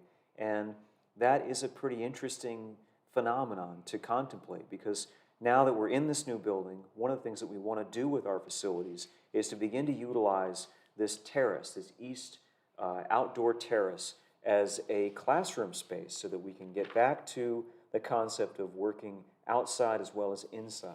You know as well as I do that the road to abstraction is not Impressionism. It's not about flatness. Impressionism was a means to open up the possibilities of the color palette and the capacity of the artist to record extremely subtle orchestrations of light and light effect. That's what it did. And if it hadn't been for that era of scientific advancement, as well as the willingness of artists to go outside with those new tubes, then we wouldn't have a vast majority of the pigments that we have today, and as a result, a vast majority of the narratives that we can orchestrate through subtle organization of color effect and overriding light key and the like. Yeah, it's a wonderful thing. I mean, you have all these colors at our disposal, but what it really comes down to, I'm sure Dan could agree with me, it all comes down to disegno, drawing. Because, Monet actually said, when you go out to paint, try and forget what the objects are before you, draw, whether it's a tree, house, or field, or whatever. He would just think of them as colored shapes. I think, that does have limitations, obviously, because you're thinking about basically more of a patternistic approach in terms of color. But to take those colors and be able to turn form and create the 3D is very, very challenging. That's why it's remarkable. I'm always amazed at the expansive palette and how the artist is able to kind of commandeer all those colors and make a painting that looks three-dimensional. It's pretty amazing for me. Well, yeah, I agree. Fortunately, we have a system in play within this institution where we look at the palette, first of all, like an instrument, again, like a multi-keyed piano as opposed to a piano with 5 keys on it. And we try to utilize that in the service of very specific light, I would say, again, orchestration, a specific light effect bathing form. And then we move on from that to a form-making endeavor. And the form-making really is color modeling. So looking at Katya and how she's painting right now on the screen, you see an artist that's going into these faceted subdivisions of form. The way that you break a form down in color terms is color modeling. And that's I could never find that when I was starting to study. I searched far and wide, went to all these places, and I was trying to figure it out, and I had great teachers and very honest and authentic painters in their own right, but there wasn't a kind of institutional devotion to fleshing out that concept, to making it so that you'd look at a full color palette as an instrument to a specific means other than personal expression, in addition to personal expression. It was like a kind of, like a bedrock of technical agility with color and light. I remember, that was funny because I think there was a New York Academy where I was teaching and you were showing your DP project. And you had a very large painting, I think it was a figure and interior, and it had very, very impressionistic colors, but yet beautifully modeled as well, which is what I think is the hallmark of Dan Thompson. And I remember one teacher said, you really can't do both. You can't really paint three-dimensional form with color. And Dan, being the young, 18 or 19-year-old, stood his ground and says, I disagree. I'll never forget that. Always disagreeable, ever disagreeable me. And he said, yes, you can do it, and I think you prove it every time you paint. Well, thank you, sir. I appreciate that. I had great teachers like John DeMartin, so I had the courage of my convictions, as they say. So I do know that it is a remarkable thing to have that not only exist within this program, but thrive within this program in that it interthreads into multiple classes in figure work, classes in still life work, most of which are based upon the enabling capacity of a full color palette. So it is interesting, and anyway, I can't really, I can only agree with that. So that's what no problem. So we've been trying to string together a comprehensive narrative for the audience with our presentation today. We really do appreciate you being here. And what better time than to introduce a portion of our conversation with the great Stephen Allen Bennett about the nature of collecting. Because let's face it, we're producing meaningful works and need to go into collections of like-minded people who love the kind of work as much as we do. So it's always a tremendous insight and an advantage to get into the mind of a collector with a great heart and an appreciation, a kind of a childlike appreciation that really runs parallel to the artist's appreciation. So let's take a look at that.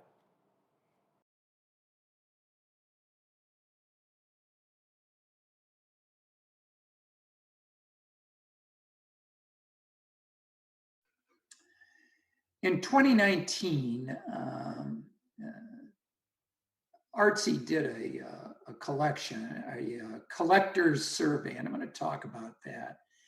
And when you talk about the motivations of collectors, you say, why bother? Do we do it to amuse ourselves, to make money, to create a legacy, to display our good taste? What motivates a collector. I read an interesting article some time ago about a person and a guy, and I'm going to use in Bennett speak, a guy is unisex, could be a man or a woman. But there was a person that had collected thimbles, and they had hundreds of them.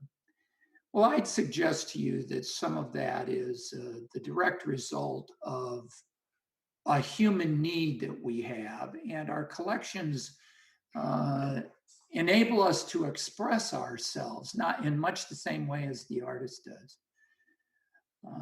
So we'll talk about that a little bit. The painting on the left is a painting by Margaret Boland, a well-known, I think all of you know her. She may have come to the school and spoken.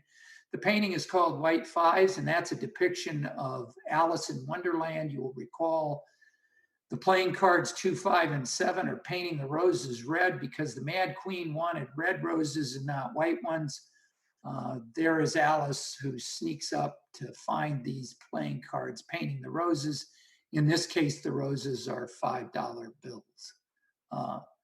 I will tell you, Margaret Boland is an extraordinary painter, and this is probably one of her most important works. When her retrospective opened at Cam Raleigh 2 years ago, the name of the exhibition was called Painting the Roses Red, and this particular painting was the feature among many wonderful paintings by Margaret.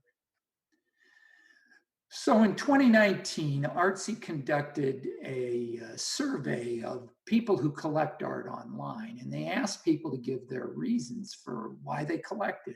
Well, there they are. Notice that collecting as an investment is very low on the list. To decorate the home is the first impulse. Some people want to build a collection, like the person with the thimbles. Some people like to support artists or give artists gifts. In any case, there are a series of reasons why people collect, and every collector probably has a little bit of each of those reasons and a lot of one or two of them inside their heart. The painting on the left is by Peggy Bacon. Peggy died, I think, in the 80s. She was probably the most important caricature artist of the first half, the middle part of the 20th century.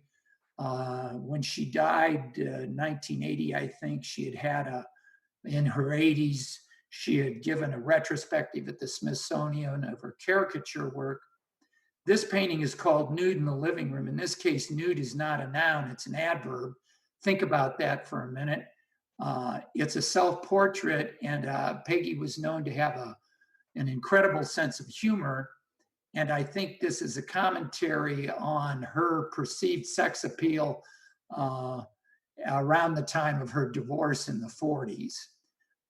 Buck naked in a pair of flip-flops in front of what is obviously a male figure reading the paper in the easy chair.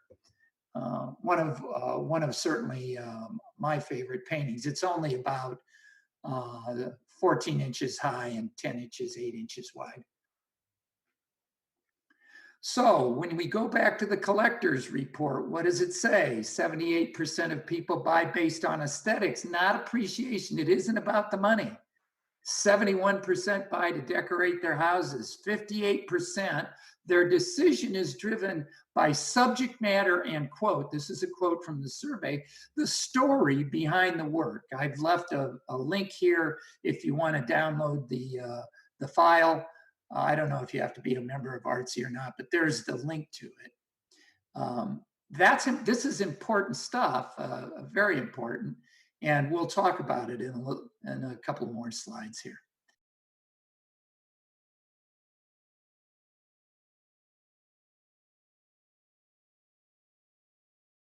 Welcome back, everybody, to this extraordinary afternoon of painting and drawing going on. We are running the Studio Incominati live stream, Painting the Bennetts here in the Bach building on the 7th floor in great Philadelphia, Pennsylvania, with me, Dan Thompson, Dean of Fine Arts, and John DeMartin, our great guest narrator here.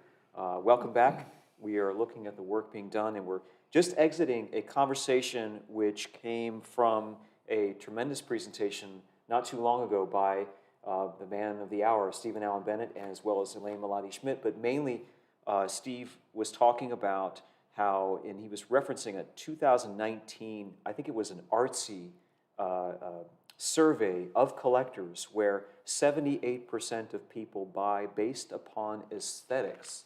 And that was just so affirming for me and heartwarming, John, that it was the aesthetic appeal mainly and not the appreciation appeal that, or not for appreciation, that really was driving a lot of the sales. That is nice to hear because you want people to buy something that they like and they appreciate. You know, we all look at reproductions in books and we are drawn to certain works. And I think that's the fun of going to galleries as well. You know, I'm always, what's great about the mystery of surprise, when you go to a gallery or a museum, sometimes you wander off and you see a picture or a painting or a drawing by someone you never even heard of. Earlier I referenced Elisabetta Siriani. So it's great that people have that feeling. That should be the motivation in buying a work, is that they simply like it.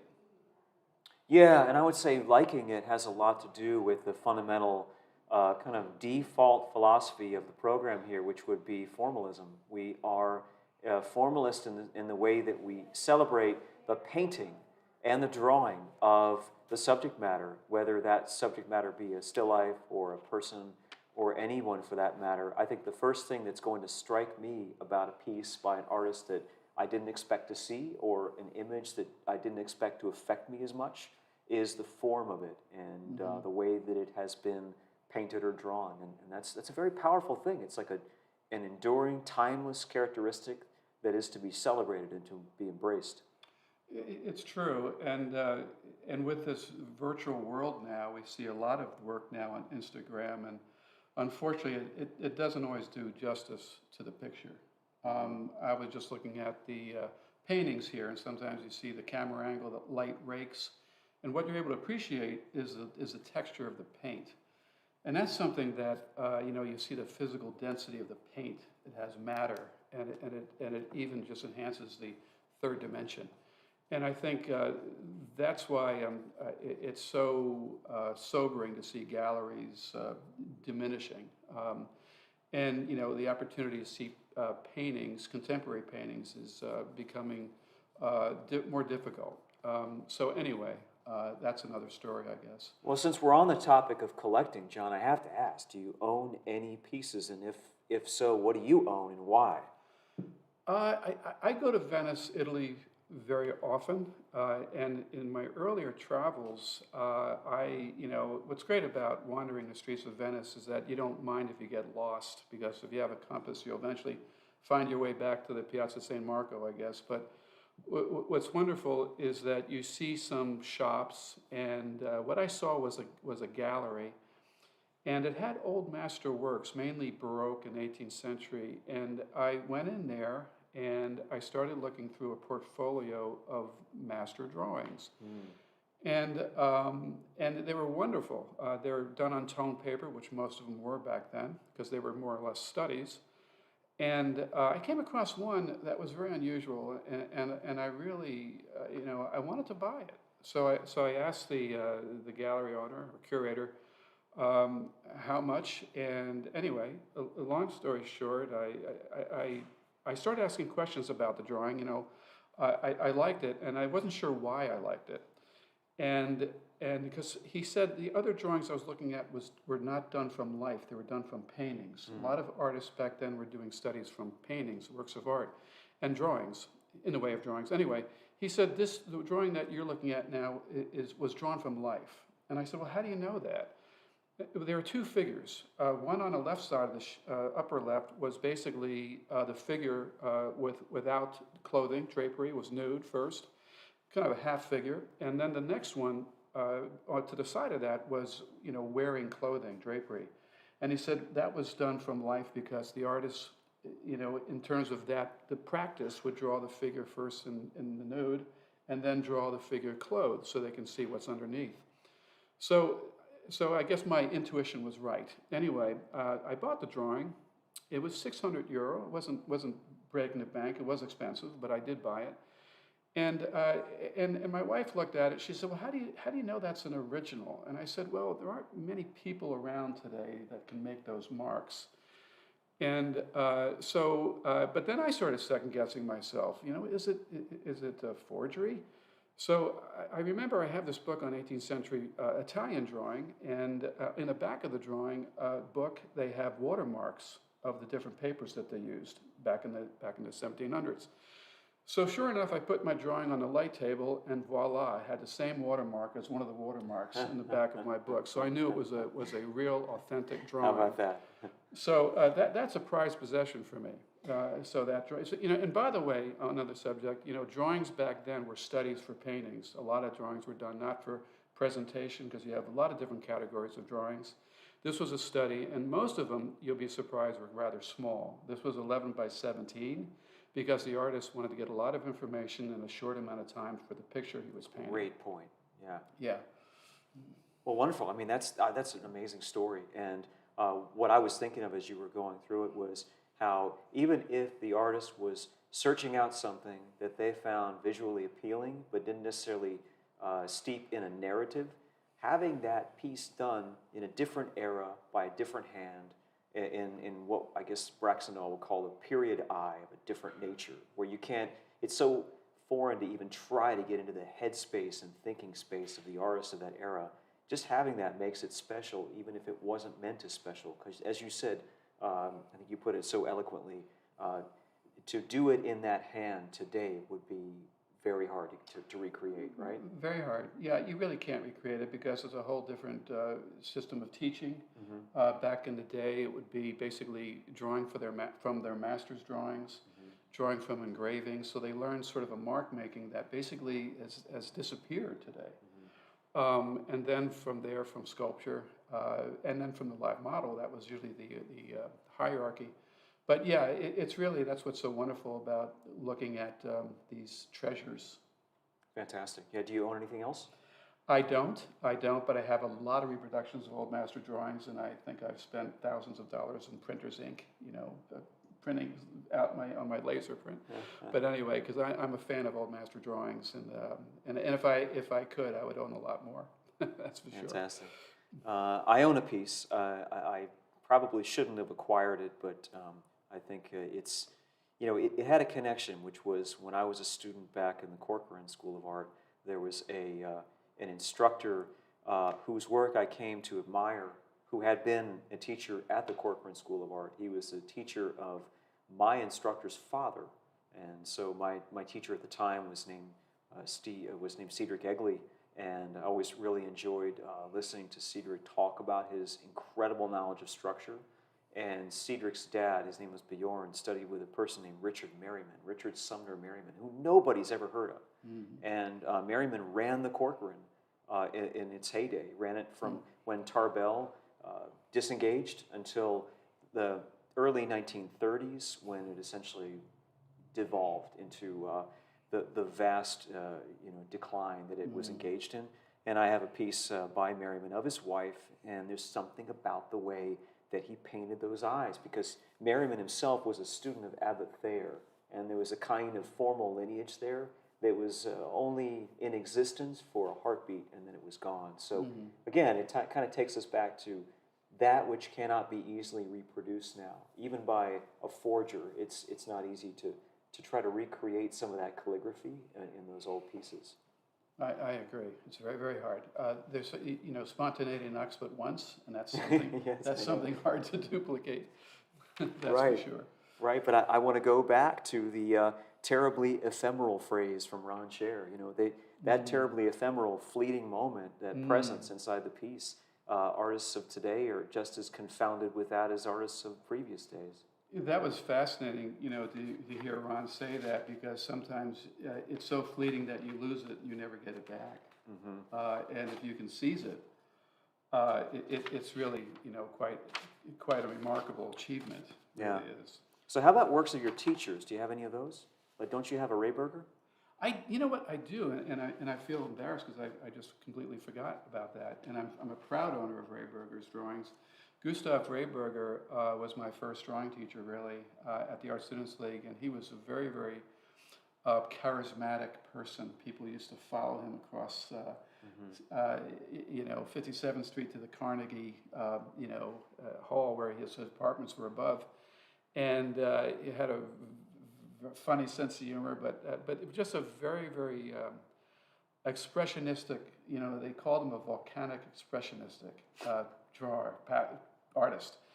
And yeah, he would do demonstrations, and he would actually do demonstrations in the second floor gallery to Wagner. He would have Wagner playing, and he would draw. Right. Well, that sounds like the old league, doesn't it? To Ride of the Valkyries, and was very, very dynamic. He was a showman too, but he was a exceptional draftsman. Really was. He was a guy that accuracy or the two-dimensional was the furthest thing on his mind. It was because it was very, very. It was Rehberger. You can tell a Rehberger drawing a mile away. He wasn't really trying to depict the personal or individual model, but no, I remember I wrote an article in American Artist magazine, and I mentioned Rehberger's name, and his widow contacted me out of the blue. That's fantastic! Wow. And she said, "Would you like to see Gus's drawings?" I said, "I'd love to." So Stephen Assell, who I've worked in his studio, he's worked in my studio. He was amazing. He was amazing, of course. I told Steve, "Hey, Steve, you want to see," because he was a student of Rehberger's back then too, and I said, "You want to see Rehberger's?" He says, "Hell yeah!" So we grabbed a cab and we went to the West Side, and we went to meet his widow, and it was, I think, a storage place, Westies or something. Yes. Opened the door, it was temperature controlled, and it was funny. We saw Gustav Rehberger's work, his drawings, his paintings, and pastels, a terrific pastelist. So it was really a wonderful experience. So I am a proud owner of Rehberger. Oh, that's really amazing. Yeah. It reminds me, I have a Stephen Rogers Peck drawing, and it reminds me of some of the, just the archival and instructive nature of this work. I went to the New York Academy of Medicine and looked at the original manuscript by Peck, speaking of great teachers, and there was stuff in that book that never got published. There were pieces of paper that were covering up other images that just didn't go to print. And there's just all kinds of things that are out there that are available. There are. I think in the same library they have 30,000 rare books on anatomy. So you think of all the scholarship that's been done that we really should be unearthing so that we can get that back out into the atmosphere and have that inform our work and really look at history not as a kind of cold, dead subject, but as a kind of inspirational, an engine of discovery as we move forward. Yeah, I mean, it will inform our work no matter what. Yeah. The more we uncover this. I have a pretty enterprising student who alerts me on these about these PDFs that you can find of these drawing manuals back from the 1700s. Oh, yeah, yeah. And you can look at them on PDF files and read them. They're really quite amazing. I definitely would recommend anyone wanting to take the time and do some research. Well, I have to tell you, and I don't want to be remiss in this, but having sat here with you again on another occasion and gone through some of this has been a real inspiration for me, and I want to find out if there's anything, if I were listening, I would want to study with John DeMartin a lot more. So what do you have coming up that you're teaching and you're working on? Oh, well, thanks, Dan. I appreciate that. I'm teaching, in fact, let me just mention my colleague here, Dan Thompson. Dan Thompson and I are doing an Art Students League class this summer. And, also called the two-hour comedy 2 hour. We do have some interesting banter, as been told to us. So yes, it's going to be virtual class at the league. We'd love to go back to the league, and we will hopefully in 2022, whatever. But anyway, it's going to be Tuesdays and Wednesday evenings, starting I think June 1st to August 18th, and so I think it's 7 to 9. But anyway, so you can. Your guess is as good as mine, sir. Yeah, I know. We're kind of shooting in the dark here, but yeah, you can check that out. Hope you can join us. I'm also doing a workshop. I think in St. Louis in June. I say I think because I'm not sure of the dates yet, but that is the Gateway Atelier. Also in September, I'll be doing a workshop on the West Coast, Bay Area Classical Atelier with Linda Delaney. She is hosting a workshop that I'll be doing on life drawing, and that is September. Again, I apologize, I don't have the exact dates. Also, but you can go online, you can check it out. The Portrait Society of Atlanta will be also in September. I have that coming up, and And I'll be doing a workshop actually in London through BACA as well, a portrait drawing workshop. And that will be, I think, in July of 2022, but you can check out my website and my Instagram. I'll be advertising those. Fantastic, sounds great. And Linda runs a wonderful operation out in San Carlos, California. Yeah, she does a great job. Before I became Dean of Fine Arts, I used to enjoy going out there. It's been a while since I've been out to those parts, but fun to hear that you'll be teaching in London. And I cannot recommend John DeMartin enough, because John gets into exquisitely technical terminology when you're a student, and you wind up obsessing on certain attributes of form making and drawing that you never thought you would have, just because John has awakened the terminology to affiliate those markers and landmarks and linear characteristics with this way of thinking.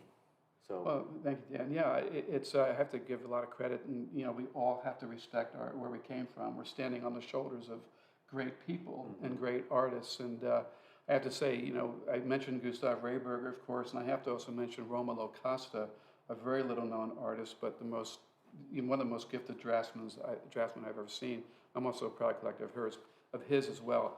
But Michael Aviano, I should say. I want to highlight Michael Aviano because he has been giving me over the years, and still is, sort of theorizing about drawing, and so I'm always refreshing my terminology because of him. Perfect. And don't forget to get John's book as well. John has a preeminent text on drawing, which is out there, and I highly recommend that. It's been really fun to bring it into my classes and to have you demonstrate. Since we're plugging, I'll make a quick plug for my own 2 workshops here at Incamminati. Part of what came out of the Masterclass on the Hands workshop were a couple of requests to delve more deeply into the construction and composition of the knee, as well as to that of the foot. And so taking those on as opportunities and missions, it seems to me that there is a lot of elusive geometry in certain parts of the form. For example, in the foot region, the upper foot, and the talus bone, and the navicular bone, and the tuberosity of the fifth, and so on and so forth. There are things that are just often, again, elusive and misunderstood on the part of the artist, so I want to dive into some of that material and see if we can develop some consistent modules of understanding, catalysts into drawing feet, and really appreciations of the complexity of form making within that region. And then the same respect, when we turn our attention to the knee, I'm going to be doing a deeper dive, as I said, into the knee construction to look at the epicondyles and the menisci and different ways of analyzing what is probably, inarguably, the most complicated joint in the entire human figure, and a region which really takes different iterations upon itself and makes itself very, very challenging to draw. So we're going to do both of those things this summer, and just like John, I'm also going to be teaching with my friends down at the Portrait Society of Atlanta, and I may do a couple of in-person workshops coming up in August at the Art League in Virginia. But beyond that, I think our class at the League is going to be a lot of fun going forward. It should be. It should be. It always is. There's always something new. Always a new twist, and every time, and virtual too. Virtual classes are becoming more and more challenging, but we're getting a little bit better at it, I guess.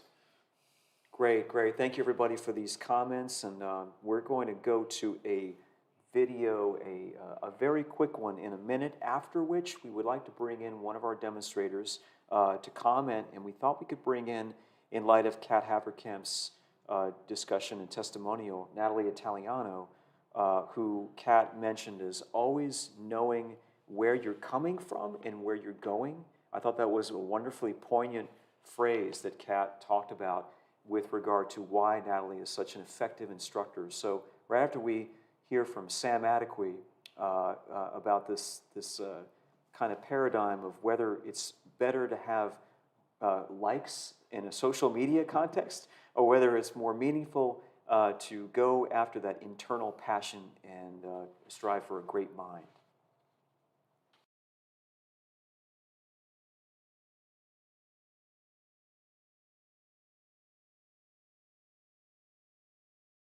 It is, in the world we're living in, Dan, it is very, very, very, very easy to start to follow how many likes do I have, to follow how many following do I have.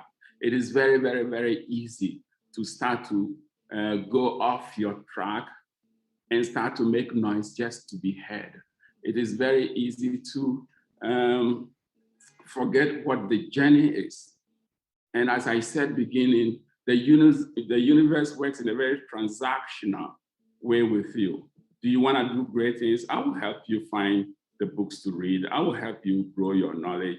And then when I help you grow your knowledge and then I help you find all what you have to do, I will jolt you with some passion that you can endure a lot of suffering. And the reward for that curse of passion is you tend to be immune to how many likes do I have, how many following do I have? Because if you don't have that passionate curse, it is not that easy to remember that somewhere every night you will click on your computer and you say, oh God, I have only 2 likes. Nobody likes me. You go in and start following a dream that you have started and not finished. So I think great mind is more important than the tools that we got. Of course, the tools makes it easy. It would be very, very difficult for me to be hypocrite to say no, that the tools makes things easier. Without tools, you will be fumbling around and you'll be torturing yourself and with everything. But the great mind will always help the tool achieve unbelievable things. That's beautifully said, Sam. And I was going to ask you after that as a follow-up question, what made the first profound idea profound? Was it the idea itself, or was it where you were at the time? And I can see that it was where you were and it was the idea, but mainly it was about your education and how that delivers you to the realization that on the one hand, you have the likes and the accolades, and on the other hand, you have that intangible passion that you mentioned. And it's by, there's no competition. The passion really is the gist. It's the engine and the driver of everything that you yearn to do, and it's something to be embraced.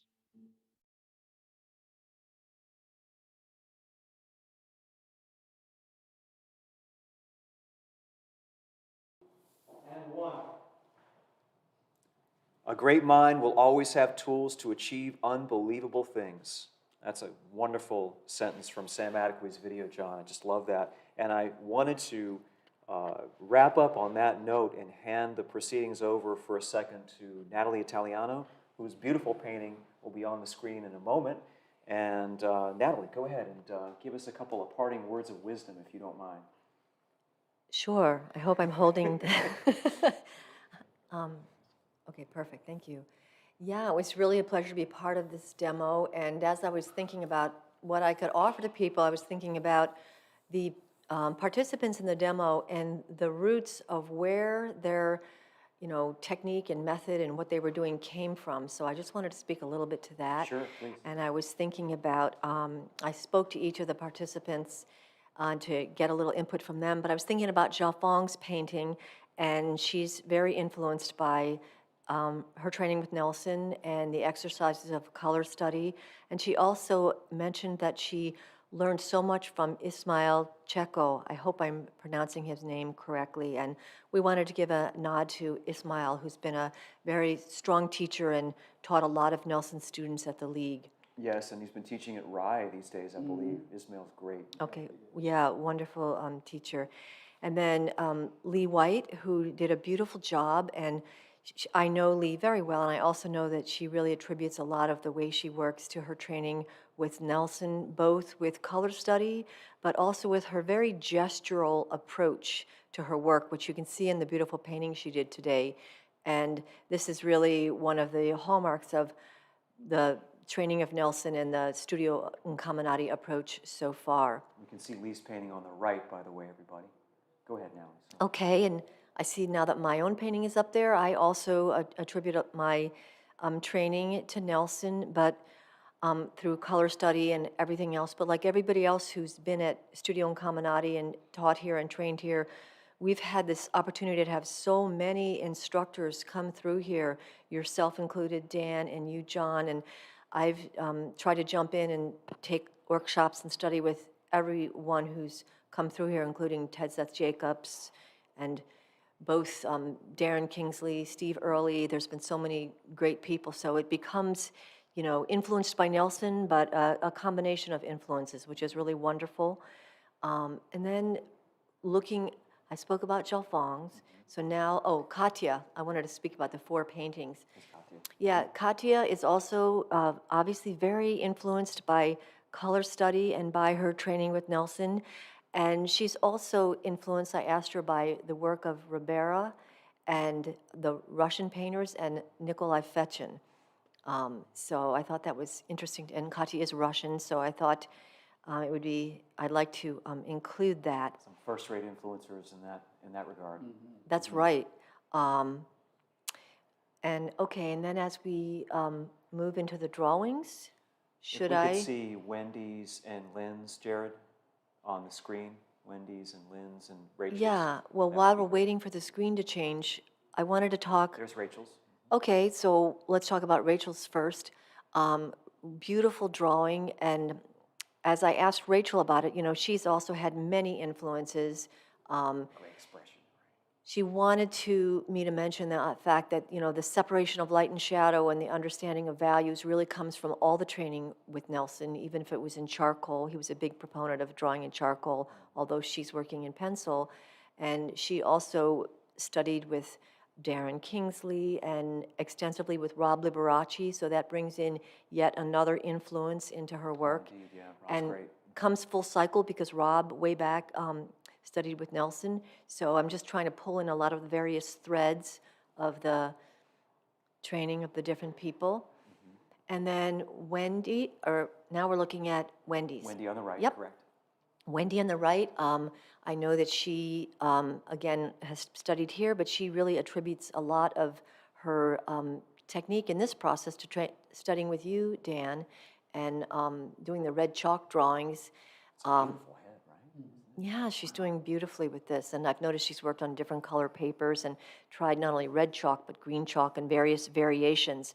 So, and she also mentioned studying with Darren Kingsley, studying drawing with him. He's been a great influence here, and also with you, John. So you've also, in the 7 years that you taught here, everybody was thrilled to have a chance, myself included, to study with you. And then there's one more that I didn't mention, and that was Lynn Snyder. And Lynn, you know, she's also had many influences, she said, from being at Studio Incamminati, including Dan, including Darren, including John, and all the people who've studied with Nelson. So it's very eclectic. Lynn's awesome. We're working on getting the camera in there for the final feed on Lynn's drawing. Yeah, and in a moment, but yeah, Lynn's amazing. We haven't. We're still working on everybody. Done a beautiful job, and makes me want to draw. There we go. That's one way to do it, Jared. Great, there it is. Big hey, Fish Productions, right there. We are doing it. Beautiful. And okay. Do you want me to sit? No, I want to thank you for being here. One last little thought, and that is just to wrap it up. Is, you know, as like everything, Studio Incamminati is a moving, living, breathing thing, and we're growing, we're changing. So, you know, I wanted to give a nod to our roots with Nelson, but also to the branches as we move forward into the future and, you know, enfold other types of training within our program, you know, such as Stephen Perkins. So it just gets stronger and stronger. And I love the way we're able to acknowledge both the roots and the branches. Absolutely. Well, I want to thank you so much for that wonderful synopsis. And how's it looking on time, everybody? Okay. So this is perfect. We want to thank everybody. There are too many to name, you know, how indebted we are and gratified we are by this experience. But I think it's been a tremendous afternoon, John. And I want to thank you and thank the audience for sticking with us. And I hope you really enjoyed it. And all the best. We'll see you soon.